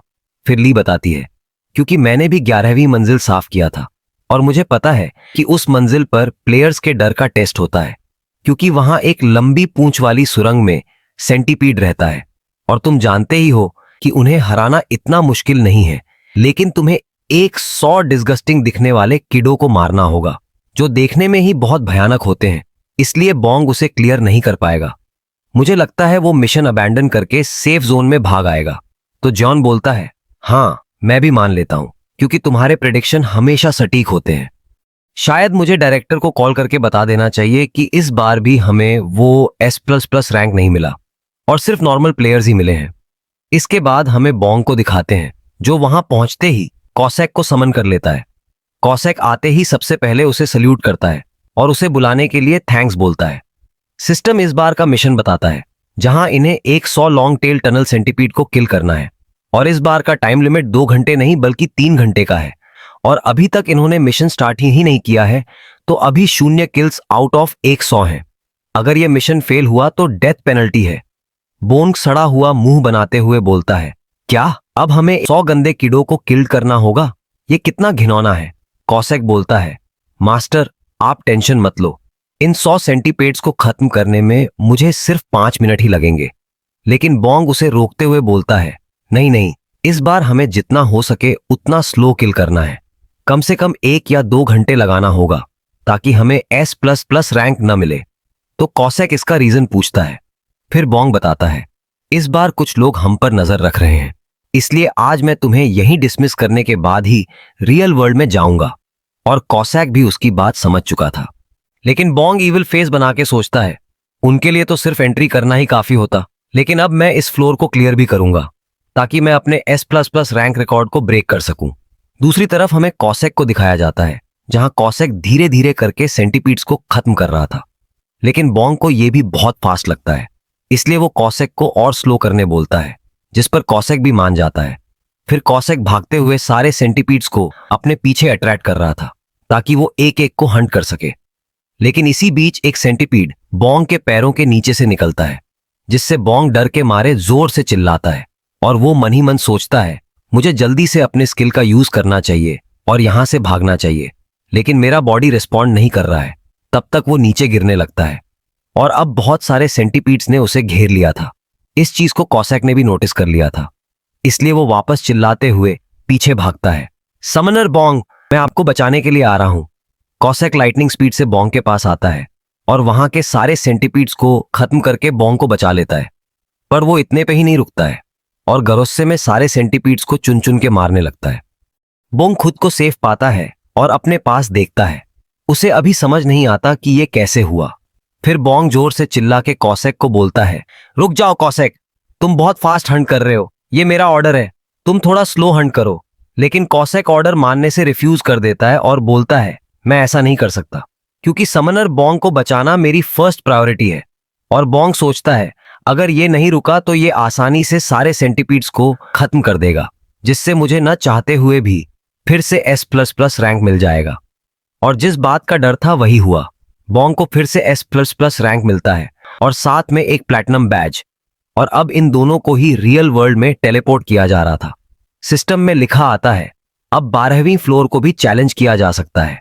बॉन्ग इरिटेटेड फेस बना के बोलता है, शिट यार, अब उन्हें पता चल जाएगा कि वो S++ रैंक प्लेयर मैं ही हूं। दूसरी तरफ वो दोनों लोग वेट करते करते बोर हो रहे थे। ली बोलती है, अब तो 5 मिनट ही हुए हैं और मुझे लगता है वो बच्चा अब हार मान के वापस आ जाएगा। लेकिन वो अपने सामने के स्टेटस स्क्रीन को देख के हैरान रह जाती है। और जॉन उससे पूछता है, चीफ इसमें ऐसा क्या है जिसे देख के आप शॉक्ड हो गई?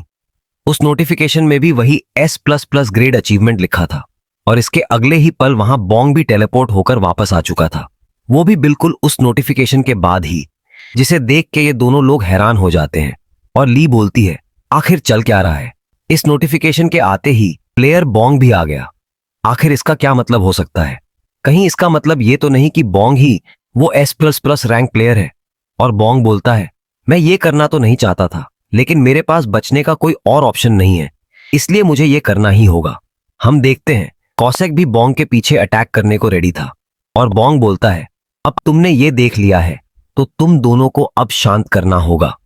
बॉन्ग बिना कुछ सोचे ही अपना हाथ आगे करके कॉसेक को उन्हें चुप कराने का कमांड दे देता है और कॉसेक भी अपने मास्टर के कमांड्स मानते हुए उनकी तरफ आगे बढ़ रहा था। इसके अगले ही पल कॉसेक ने अपने वेपन से उन दोनों अवेकनर एडमिनिस्ट्रेशन वालों का सर धड़ से अलग कर दिया था। फिर उनका सर गिफ्ट रैप करके बॉन्ग को देता है, लेकिन बॉन्ग ये देखकर डर जाता है और रोते हुए बोलता है, भला इनका सर काटने को किसने बोला था तुम्हें? अब मैं क्या करूं? दूसरी तरफ उनके कटे हुए सर बोल रहे थे, प्लेयर बॉन्ग, आखिर तुमने हमें क्यों मार दिया? हमारी क्या गलती थी? जिससे डर के मारे बोंग जोर जोर से आई एम सॉरी चिल्लाने लगता है। तभी ये दोनों उसके सामने आकर पूछते हैं, अरे बोंग क्या हुआ, तुम ठीक तो हो ना? फिर सीन जूम आउट करके दिखाते हैं जहां बोंग ये सब इमेजिन कर रहा था और खुद ही डर भी रहा था। फिर वो रियलाइज करता है कि ये सब उसका डिल्यूजन था और जॉन उससे कहता है, मैं तुम्हें एक और बार पूछ रहा हूं, क्या तुम एलीट टीम को ज्वाइन करोगे? फिर बोंग एक्टिंग करते हुए बोलता है, अरे ये सब एक मिसअंडरस्टैंडिंग है, शायद मैंने और किसी और प्लेयर ने सेम टाइम पर 11th फ्लोर क्लियर कर दिया होगा, इसलिए आप लोग कुछ गलत समझ रहे हो। तो जॉन पूछता है, लेकिन टाइमिंग तो कुछ ज्यादा ही परफेक्ट थी, क्या तुम सच में वो S++ रैंक प्लेयर नहीं हो? फिर बोंग बोलता है, नहीं भला मैं कैसे एक S++ रैंक प्लेयर हो सकता हूं, ये सिर्फ एक कोइंसिडेंस था। जिसके बाद जेओनन अपने पास से एक एनवेलोप निकालकर बोंग को देता है और बोलता है, वैसे भी अवेकनिंग कंफर्म हो चुका है, तो मैंने तुम्हारे लिए कॉन्ट्रैक्ट प्रिपेयर कर दिया है। जिसे देखने के बाद बोंग घबराते हुए बोलता है, ये तो एलीट टीम का कॉन्ट्रैक्ट है, पर मैंने तो जनरल टीम के लिए बोला था ना। तो जॉन उसे करेक्ट करते हुए बोलता है, ये एलीट टीम का कॉन्ट्रैक्ट नहीं है, ये उससे काफी अलग है, क्योंकि ये अपनी इंडस्ट्री का इकलौता कॉन्ट्रैक्ट है, जो कि एक अल्ट्रा एलीट कॉन्ट्रैक्ट है, यानी एलीट कॉन्ट्रैक्ट्स का भी बाप। जिसके बाद जॉन इसके फायदे बताता है, इससे बोंग को सालाना 12 अरब वॉन मिलेंगे और साथ में एक रियल एस्टेट भी, साथ ही वीवीआईपी प्रोटोकॉल और सिक्योरिटी भी मिलेगी, बिल्कुल किसी देश के प्रेसिडेंट की तरह। और इसके साथ ही इम्यूनिटी प्रिविलेजेस भी मिलेंगे, यानी बोंग इस देश के कानून से भी ऊपर होगा, वो जो चाहे वो कर सकता है, उस पर कोई रोक टोक नहीं होने वाली है। पर बोंग सोचता है, क्या ऐसा कुछ होता भी है? इसका मतलब मैं प्रैक्टिकली एक नोबल बन सकता हूं? जॉन आगे बोलता है, करंटली ये ऑफर सिर्फ कोरिया के नंबर 1 प्लेयर के लिए है, आप इसे एक बार देखिए, इसमें किसी नेशन के सभी पॉसिबल प्रिविलेजेस हैं। लेकिन फिर भी बोंग इस ऑफर को रिजेक्ट कर देता है और वो चिल्लाते हुए बोलता है, अगर ये जनरल कॉन्ट्रैक्ट नहीं है तो फिर मुझे प्लेयर ही नहीं बनना है, मैं एक नॉर्मल सिटीजन ही ठीक हूं। फिर जॉन पूछता है, पर आखिर तुम हमारे सभी ऑफर्स को बिना सोचे रिजेक्ट क्यों कर रहे हो? तो बोंग बताता है, क्योंकि मुझे अटेंशन पसंद नहीं है, जब भी मुझे कहीं अटेंशन मिलता है तो वो मुझे किसी बोझ जैसा फील कराता है, जिससे मुझे स्ट्रेस होने लगता है। यहां तक कि अगर कोई रेस्टोरेंट वाला मुझे ग्रीट भी करता है तो मैं उस रेस्टोरेंट में दोबारा कभी नहीं जाता। जब भी कोई मुझसे बात करने की कोशिश करता है तो मेरा दिल बहुत भारी हो जाता है। और दूसरी तरफ एडमिनिस्ट्रेशन वाले सोचते हैं, इसका साफ साफ मतलब है कि ये नल्ला एक एक्सट्रीम इंट्रोवर्ट है, बिल्कुल तुम्हारे साइरक्स भाई के जैसा, इसलिए अब से गेम में मुझसे माइक ऑन करने के लिए मत बोलना। बोंग डिप्रेस्ड होकर बोलता है, टावर क्लाइंबिंग में मजा तो है, पर मैं अभी सिर्फ 11वीं मंजिल पर हूं और फ्यूचर काफी अनसर्टेन होता है, क्या पता मैं कल ही टपक गया तो। जॉन सोचता है, अभी के लिए पीछे हटना ही सही होगा, वरना ये और रोना धोना करने लगेगा। जिसके बाद वो जनरल कॉन्ट्रैक्ट के लिए मान जाता है। और फिर बोंग सोचता है, अगर मेरी जगह कोई और होता तो वो तुरंत ही इस ऑफर को एक्सेप्ट कर लेता, पर मैं ऐसा नहीं करने वाला हूं, क्योंकि एलीट कॉन्ट्रैक्ट के साथ ही मेरे ऊपर कुछ एलीट रिस्पॉन्सिबिलिटीज भी आ जाएंगी। जैसे अगर मैं अपर फ्लोर्स को क्लियर नहीं करना चाहूं तो भी मैं रुक नहीं सकता, क्योंकि ये लोग मुझे किसी टीम में डाल देंगे जहां मुझे वो सब करना पड़ेगा जो बाकी लोग करेंगे। इसलिए मैंने इस बर्डन को रिफ्यूज कर दिया और जब तक मैं अपनी जिंदगी कंफर्टेबली जी रहा हूं तब तक मैं ऐसे किसी ऑफर को एक्सेप्ट नहीं करने वाला।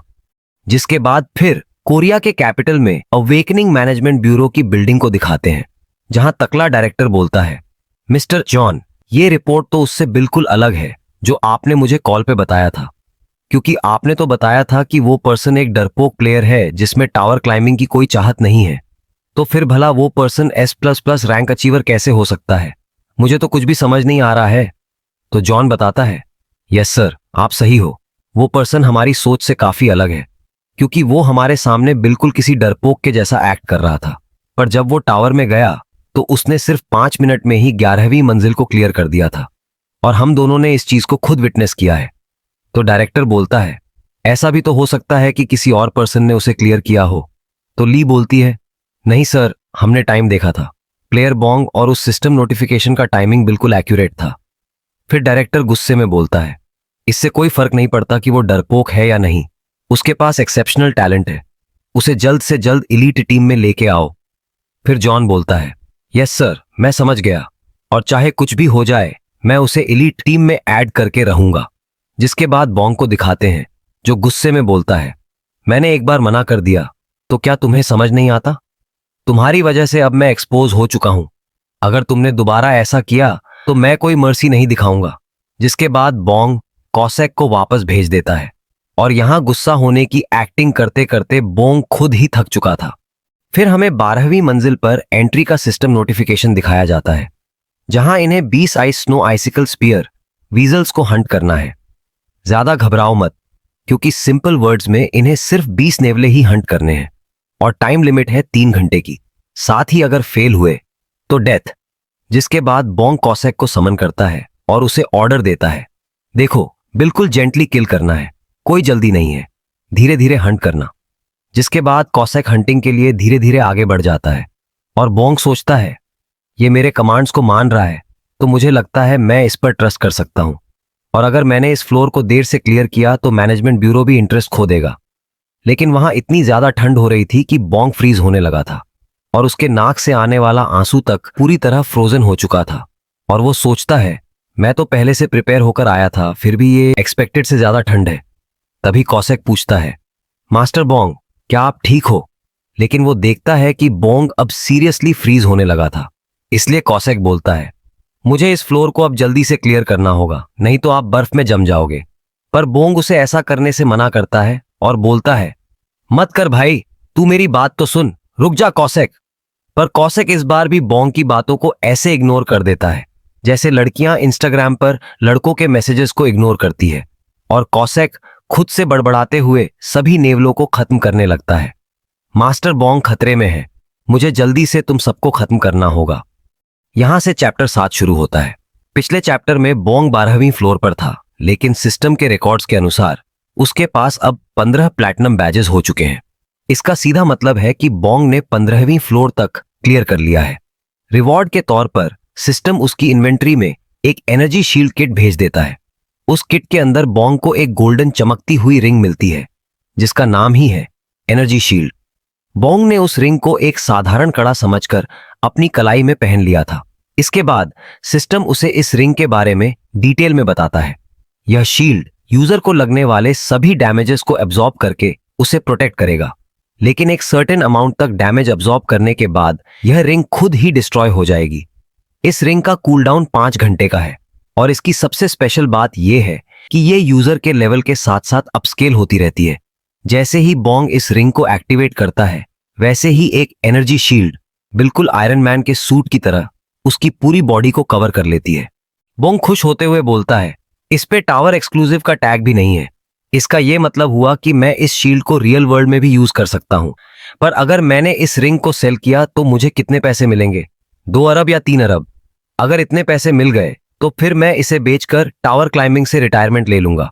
लेकिन शायद आगे के फ्लोर्स पे मुझे और बेटर रिवॉर्ड्स भी मिल सकते हैं, इसलिए रिटायरमेंट का प्लान कैंसिल। फिर बोंग कॉसेक से पूछता है, कॉसेक क्या हम लोग 16वीं मंजिल को इमीडिएटली क्लियर कर सकते हैं, वो भी S++ रैंक से? तो कॉसेक बोलता है, हाँ हम लोग क्लियर तो कर सकते हैं, लेकिन मैं S++ रैंक की कोई गारंटी नहीं ले सकता। फिर बोंग बोलता है, अच्छा ऐसा है क्या, तो अब मुझे क्या करना चाहिए? और कॉसेक पूछता है, क्या हुआ मास्टर, आपको कुछ और काम था क्या? लेकिन बोंग तो उस रिंग को किसी भी कीमत पर सेल करके रातों रात करोड़पति बनना चाहता है। जिसके बाद हमें अवेकनर मैनेजमेंट का सीन दिखाते हैं, जहां पे तकला डायरेक्टर बोलता है, मैंने बहुत दिनों से S++ रैंक अनाउंसमेंट नहीं देखा, क्या उस प्लेयर ने क्लाइंबिंग रोक दिया है? तो ली बोलती है, हाँ सर, आज पूरे 15 दिन हो चुके हैं और मुझे लगता है कि वो रुक रुक कर बार बार 15th फ्लोर को ही क्लियर कर रहा है। तकला डायरेक्टर इरिटेट होते हुए बोलता है, भगवान भी पता नहीं क्या क्या करते हैं, टैलेंट दिया भी है तो एक डरपोक प्लेयर को जो 15 दिन से आगे ही नहीं बढ़ पा रहा है। तो जॉन बोलता है, वैसे ये बात सच है कि 16वीं मंजिल के बाद डिफिकल्टी कुछ ज्यादा ही इंक्रीज हो जाती है, लेकिन मुझे नहीं लगता कि प्लेयर बोंग ने गिव अप कर दिया है। तभी उसे किसी का कॉल आता है और वो डायरेक्टर को बताता है, सर अभी प्लेयर बोंग ने कॉल किया था और उन्होंने बोला है कि वो अवेकनर मैनेजमेंट एडमिनिस्ट्रेशन आ रहे हैं क्योंकि उन्हें कुछ शॉपिंग करनी है। तो डायरेक्टर पूछता है, प्लेयर शॉप, क्या इसका मतलब वही है जो मैं सोच रहा हूं? फिर जॉन बोलता है, हाँ वो 15th फ्लोर को बार बार क्लियर करके कुछ पैसे कलेक्ट कर रहा था ताकि वो कुछ न्यू आइटम्स बाय कर सके। और मुझे याद है कि जब हम उसके घर गए थे तब वहां पर भी कोई वेपन या इक्विपमेंट नहीं था, इसलिए वो शायद कुछ खरीदना चाहते हैं। डायरेक्टर आगे बोलता है, आखिर मैं इतना बड़ा गधा कैसे हो सकता हूं? मैंने जीनियस बोंग को डरपोक बोल दिया और बिना सच्चाई जाने ही उसे क्रिटिसाइज करने लगा। फिर डायरेक्टर ऑर्डर देता है, अगर बॉन्ग यहां आए तो उसे जितना हो सके उतना ज्यादा डिस्काउंट देना, ताकि वो इलीट टीम ज्वाइन करने के लिए मान जाए। इसके बाद सीन 15 दिन पहले शिफ्ट होता है, जहां कॉसेक सड़ा हुआ फेस बनाकर बोलता है, क्या नहीं मास्टर, आप मेरे साथ ऐसा क्यों कर रहे हो? क्या मुझसे कोई गलती हुई है? अगर हुई भी है तो मुझे मार दो, लेकिन ऐसा करने के लिए मत बोलो। तो बॉन्ग बोलता है, अच्छा ठीक है, अगर तुम मेरे पेट में चाकू नहीं मारना चाहते तो फिर मेरे हाथ पर ही मार दो, क्योंकि मुझे चेक करना है कि मेरा एनर्जी शील्ड काम कर रहा है या नहीं। और बॉन्ग सोचता है, भला ये इतना ओवर एक्टिंग क्यों कर रहा है, जैसे मैंने इसे खुद को किल करने बोल दिया हो। वैसे भी ये तो असैसिन है, एक स्क्रैच देने के लिए ही तो बोला है मैंने। कॉसेक मना करते हुए बोलता है, मुझे कुछ सुनाई नहीं दे रहा है, मैं बहरा हूं। नहीं नहीं, मैंने कुछ भी नहीं सुना है। फिर बॉन्ग बोलता है, तुम बहुत फ्रस्ट्रेटिंग हो, अगर तुम नहीं करना चाहते तो मैं खुद ही कर लेता हूं। और फिर वो खुद से ही डैगर को स्टैब कर लेता है। इसके बाद कॉसेक का रिएक्शन देखो, ऐसा लग रहा था जैसे बेचारे की जान ही निकल गई हो। फिर बॉन्ग भी पैनिक करते हुए अपने ऊपर हीलिंग पोशन यूज करता है और बोलता है, शिट, मैं तो एनर्जी शील्ड एक्टिवेट करना ही भूल गया था। और वो कॉसेक को पैनिक करने से मना करता है। लेकिन दूसरी तरफ कॉसेक रोते हुए बोल रहा था, मैंने मास्टर बॉन्ग को इसी हाथ से हर्ट किया है, इसलिए अब ये हाथ ही नहीं रहना चाहिए, मैं अभी अपने हाथ को काट लेता हूं। फिर वो बॉन्ग से बोलता है, मास्टर क्या आप पागल हो चुके हो? आप कभी दोबारा ऐसा रिस्की काम मत करना। तो बॉन्ग उसे शांत रहने और आगे हंटिंग करने के लिए बोल देता है। इसके बाद कॉसेक आगे बढ़ता है और 15 फ्लोर के सभी मॉन्स्टर्स को एक एक करके हंट करता है। और पीछे से बॉन्ग सोचता है, कॉसेक को इस फ्लोर को क्लियर करने में कम से कम 10 मिनट्स तो लगेंगे, तब तक मैं क्या करूं? नहीं, मैं ऐसे बैठकर टाइम वेस्ट नहीं कर सकता, शायद मुझे अपने स्किल्स की प्रैक्टिस करनी चाहिए। फिर वह शैडो स्टेप्स को ट्राई करने की कोशिश करता है। जैसे ही वह एक्टिवेट होता है, उसकी बॉडी बहुत लाइट फील करने लगती है और मानो जैसे टाइम स्लो हो गया हो। बॉन्ग भी इस स्किल को सीखने की कोशिश करता है, जहां वह पहले से बहुत ज्यादा ही फास्ट हो चुका था। फिर वह सोचता है, फाइनली मैंने इस स्किल को सीख लिया। मुझे तो लगा था इसे सीखने में मुझे बहुत टाइम लगेगा, लेकिन मैंने सिर्फ 5 डेज में ही सीख लिया है। फिर वह इस स्किल को और भी ज्यादा ट्राई करता है और कॉसेक को थैंक्स करता है इस स्किल का आइडिया देने के लिए। जब वह आगे बढ़ रहा था, तभी वह अपने सामने एक मॉन्स्टर को देखकर वहीं रुक जाता है। उसके सामने एक गॉब्लिन था, जिसने बॉन्ग को नोटिस कर लिया था। बॉन्ग सोचता है, ये तो गॉब्लिन है, लेकिन ये यहां क्या कर रहा है? क्या ये कॉसेक से बचने की कोशिश कर रहा है? पर मैं इसके सामने आकर फंस चुका हूं, लगता है ये मेरे ऊपर अटैक करने वाला है। और तभी वह गॉब्लिन उठकर बॉन्ग के ऊपर हमला करने चला जाता है। लेकिन उस गॉब्लिन के काटने से जस्ट पहले बॉन्ग ने कहा, शील्ड, जिससे एनर्जी शील्ड एक्टिवेट हो जाता है और बियोएंग को उसका कोई डैमेज नहीं लगता। फिर वो डरते हुए उस गॉब्लिन को जोर का किक मारता है, जिससे वो गॉब्लिन पीछे की तरफ उड़ जाता है। और कॉसेक ने भी अपने पीछे आ रहे उस गॉब्लिन को नोटिस कर लिया था, जिसके बाद कॉसेक जाकर उस गॉब्लिन को खत्म कर देता है और बोलता है, नाइस पास, तुम पक्का कोई सॉकर प्लेयर होगे। तभी वो रियलाइज करता है, आखिर यहाँ सॉकर प्लेयर कैसे आ सकता है? यहाँ तो सिर्फ मैं और मास्टर ही आए थे। फिर वो फुल स्पीड में बॉन्ग की तरफ भागता है और बोलता है, समनर बॉन्ग, क्या आप खतरे में हो? कॉसेक बॉन्ग से पूछता है, मास्टर आप ठीक तो हो ना? कहीं आपको कुछ हुआ तो नहीं? क्या आपने उस गॉब्लिन से फाइट किया था? आखिर आप सोच क्या रहे थे जो उस गॉब्लिन से फाइट करने चले गए? फिर कॉसेक बॉन्ग को ऊपर नीचे दाएं बाएं सब जगह से चेक करता है और ये देखो भला ये यहां स्मेल करके क्या साबित करना चाहता है। फिर कॉसेक उस पर गुस्सा करते हुए बोलता है, मास्टर मैंने आपको बार बार समझाया था ना, आपको ब्रेव समनर नहीं बनना है, आपको सेफ समनर बनना है। और बॉन्ग बोलता है, ठीक है, मैं आगे से नहीं करूंगा, अब तुम चुप हो जाओ। और 15 दिन तक 15वीं मंजिल पर फार्मिंग करने के बाद बॉन्ग ने total 22.5 kilogram magic stones collect कर लिया था, जिसका मार्केट वैल्यू है 12 मिलियन वंस। जिसके बाद वो जॉन को कॉल लगाकर बोलता है, क्या मैं अभी आपके स्टोर को विजिट कर सकता हूं? तो जॉन बोलता है, ऑफ कोर्स, हम आपके लिए एस्कॉर्ट भेज देंगे। पर बॉन्ग ये सब करने के लिए मना कर देता है। फिर भी जॉन नहीं मानता और उसके लिए कॉन्वॉय भेज देता है। फिर बॉन्ग उस बड़ी सी लग्जरियस कार में बैठकर अवेकनर मैनेजमेंट ब्यूरो की बिल्डिंग में पहुंच जाता है। लेकिन उसे अभी ये सब आदत नहीं थी और वो काफी हेजिटेंट कर रहा था। उसके बाहर निकलते ही जॉन उसका वेलकम करता है और यहां आने के लिए थैंक्स भी करता है। बॉन्ग सोचता है, पता नहीं क्यों, लेकिन ये लोग मुझे बिल्कुल किसी वीआईपी की तरह ट्रीट कर रहे हैं, पर मुझे ये सब बिल्कुल पसंद नहीं है। इसके बाद जॉन बॉन्ग को एक स्कैनर पे हाथ रखने को कहता है और उसका वेन डेटा रजिस्टर करता है। जॉन आगे बोलता है, अब से आप बिना किसी को इन्फॉर्म किए भी इस शॉप में आ सकते हैं। क्या मैं आपको इसका इंटीरियर दिखा सकता हूं? तो बॉन्ग इसके लिए मना कर देता है और बोलता है कि वो खुद ही जाकर देख लेगा। जिसके बाद बॉन्ग उस स्टोर के मैजिक स्टोन्स एक्सचेंज सेक्शन में पहुंच चुका था और अपने सामने देखकर सोचता है, ये जगह कितनी ज्यादा लग्जरियस दिख रही है। यहां तो सब कुछ वेल मेंटेन्ड है, लेकिन यहां एक भी सिंगल कस्टमर क्यों नहीं दिख रहा? क्या ऐसा इसलिए है क्योंकि यहां के सारे इक्विपमेंट कुछ ज्यादा ही एक्सपेंसिव हैं? खैर, मुझे सबसे पहले मैजिक स्टोन्स को सेल करना चाहिए। उसके बाद मैं अपने लिए कुछ आइटम्स देखूंगा। इसके बाद बॉन्ग अपने मैजिक स्टोन्स का वेट करवाता है। स्टाफ बोलता है, इसके बदले में आपको 12 मिलियन वॉन मिलेंगे, लेकिन अमाउंट डिपॉजिट होने में 3 दिन का टाइम लगेगा। फिर बॉन्ग पूछता है, तो क्या मैं अपने डिपॉजिट्स को यहीं कुछ खरीदने में यूज कर सकता हूं? जिस पर स्टाफ अग्री कर जाता है और सिर्फ 1 मिनट बात करने की वजह से ही बॉन्ग पूरी तरह से थक चुका था और अब घर जाने के बारे में सोचने लगता है। सीन दूसरी तरफ शिफ्ट होता है, जहां टकला डायरेक्टर बोलता है, क्या प्लेयर बॉन्ग ने शॉपिंग स्टार्ट कर दी है? कहीं उसे कोई प्रॉब्लम तो नहीं हो रही? तो जॉन बोलता है, यस सर, वो अभी शॉपिंग ही कर रहे हैं और हमने बाकी प्लेयर्स को बता दिया है कि आज स्टोर बंद रहेगा। साथ ही जॉन आगे बोलता है, मैंने स्टाफ को बोल दिया है कि सब कुछ 90% डिस्काउंट पर सेल किया जाए। हम तो उसे सब कुछ फ्री में भी दे सकते थे, लेकिन उसके डरपोक नेचर को देखते हुए हमने अधिकतम डिस्काउंट दिया है ताकि उसे किसी तरह का शक भी ना हो। इसके बाद फिर बॉन्ग का घर दिखाते हैं। इसका मतलब है कि वो शॉपिंग करके अपने घर आ चुका था। बॉन्ग ने वहां से एक स्टिक और शूज खरीदे थे, जहां उसके स्टिक का नाम है एडमेंट मेस और इसका प्राइस है 2 मिलियन वॉन।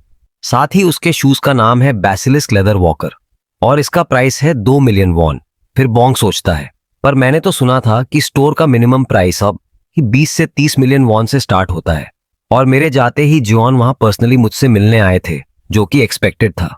फिर वो गुस्से में बोलता है, चाहे मैं कितना भी सोच लूं, लेकिन उन लोगों ने मुझे स्पेशल ट्रीटमेंट तो दिया है और इस दुनिया में कुछ भी फ्री नहीं होता। इसका मतलब मेरे ऊपर उनका बर्डन आ चुका है।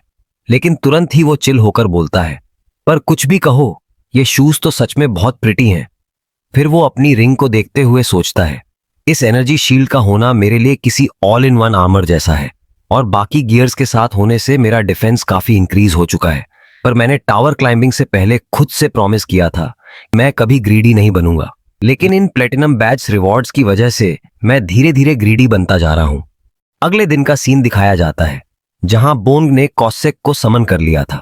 कॉसेक आते ही उसे ग्रीटिंग करता है और पूछता है, क्या आज भी हम लोग फिर से 15वीं मंजिल को ही क्लियर करने वाले हैं? तो बोंग मना करते हुए बोलता है कि आज हम लोग 16वीं मंजिल को क्लियर करने जाएंगे, लेकिन उससे पहले एक गुड न्यूज है, मेरा रैंडम सम्मन का कूलडाउन अब रिमूव हो चुका है। कॉसेक भी खुश होकर बोलता है, ये तो बहुत अच्छी बात है, इसका मतलब है कि आज हमारे साथ हमारा न्यू फ्रेंड भी जाएगा। इसके बाद बोंग बहुत ज्यादा जादू टोना करने लगता है, प्लीज भगवान मुझे कोई LSSR ग्रेड समन देना। आब्राकडाब्रा, मस्त वाला समन प्रकट हो जा। इसके बाद वहां एक समन सर्कल एक्टिवेट हो जाता है और समन प्रक्रिया भी शुरू हो चुकी होती है और उसी सर्कल के अंदर से एक जेंट मॉन्स्टर निकलता है जिसके सिर पर हॉर्न होता है, जिसे देखकर बोंग और कॉसेक दोनों सरप्राइज हो जाते हैं। लेकिन वो समन कुछ ज्यादा ही बड़ा होता है, जिसकी वजह से उसका सिर बोंग के रूम की छत तोड़कर बाहर निकल जाता है और बोंग घबराते हुए सोचता है, भला मैंने किस मॉन्स्टर को समन कर लिया है जो इतना ज्यादा बड़ा है? इसने तो मेरी छत तोड़ दी है। अब मुझे अपने पैसों से इसे रिपेयर करना होगा।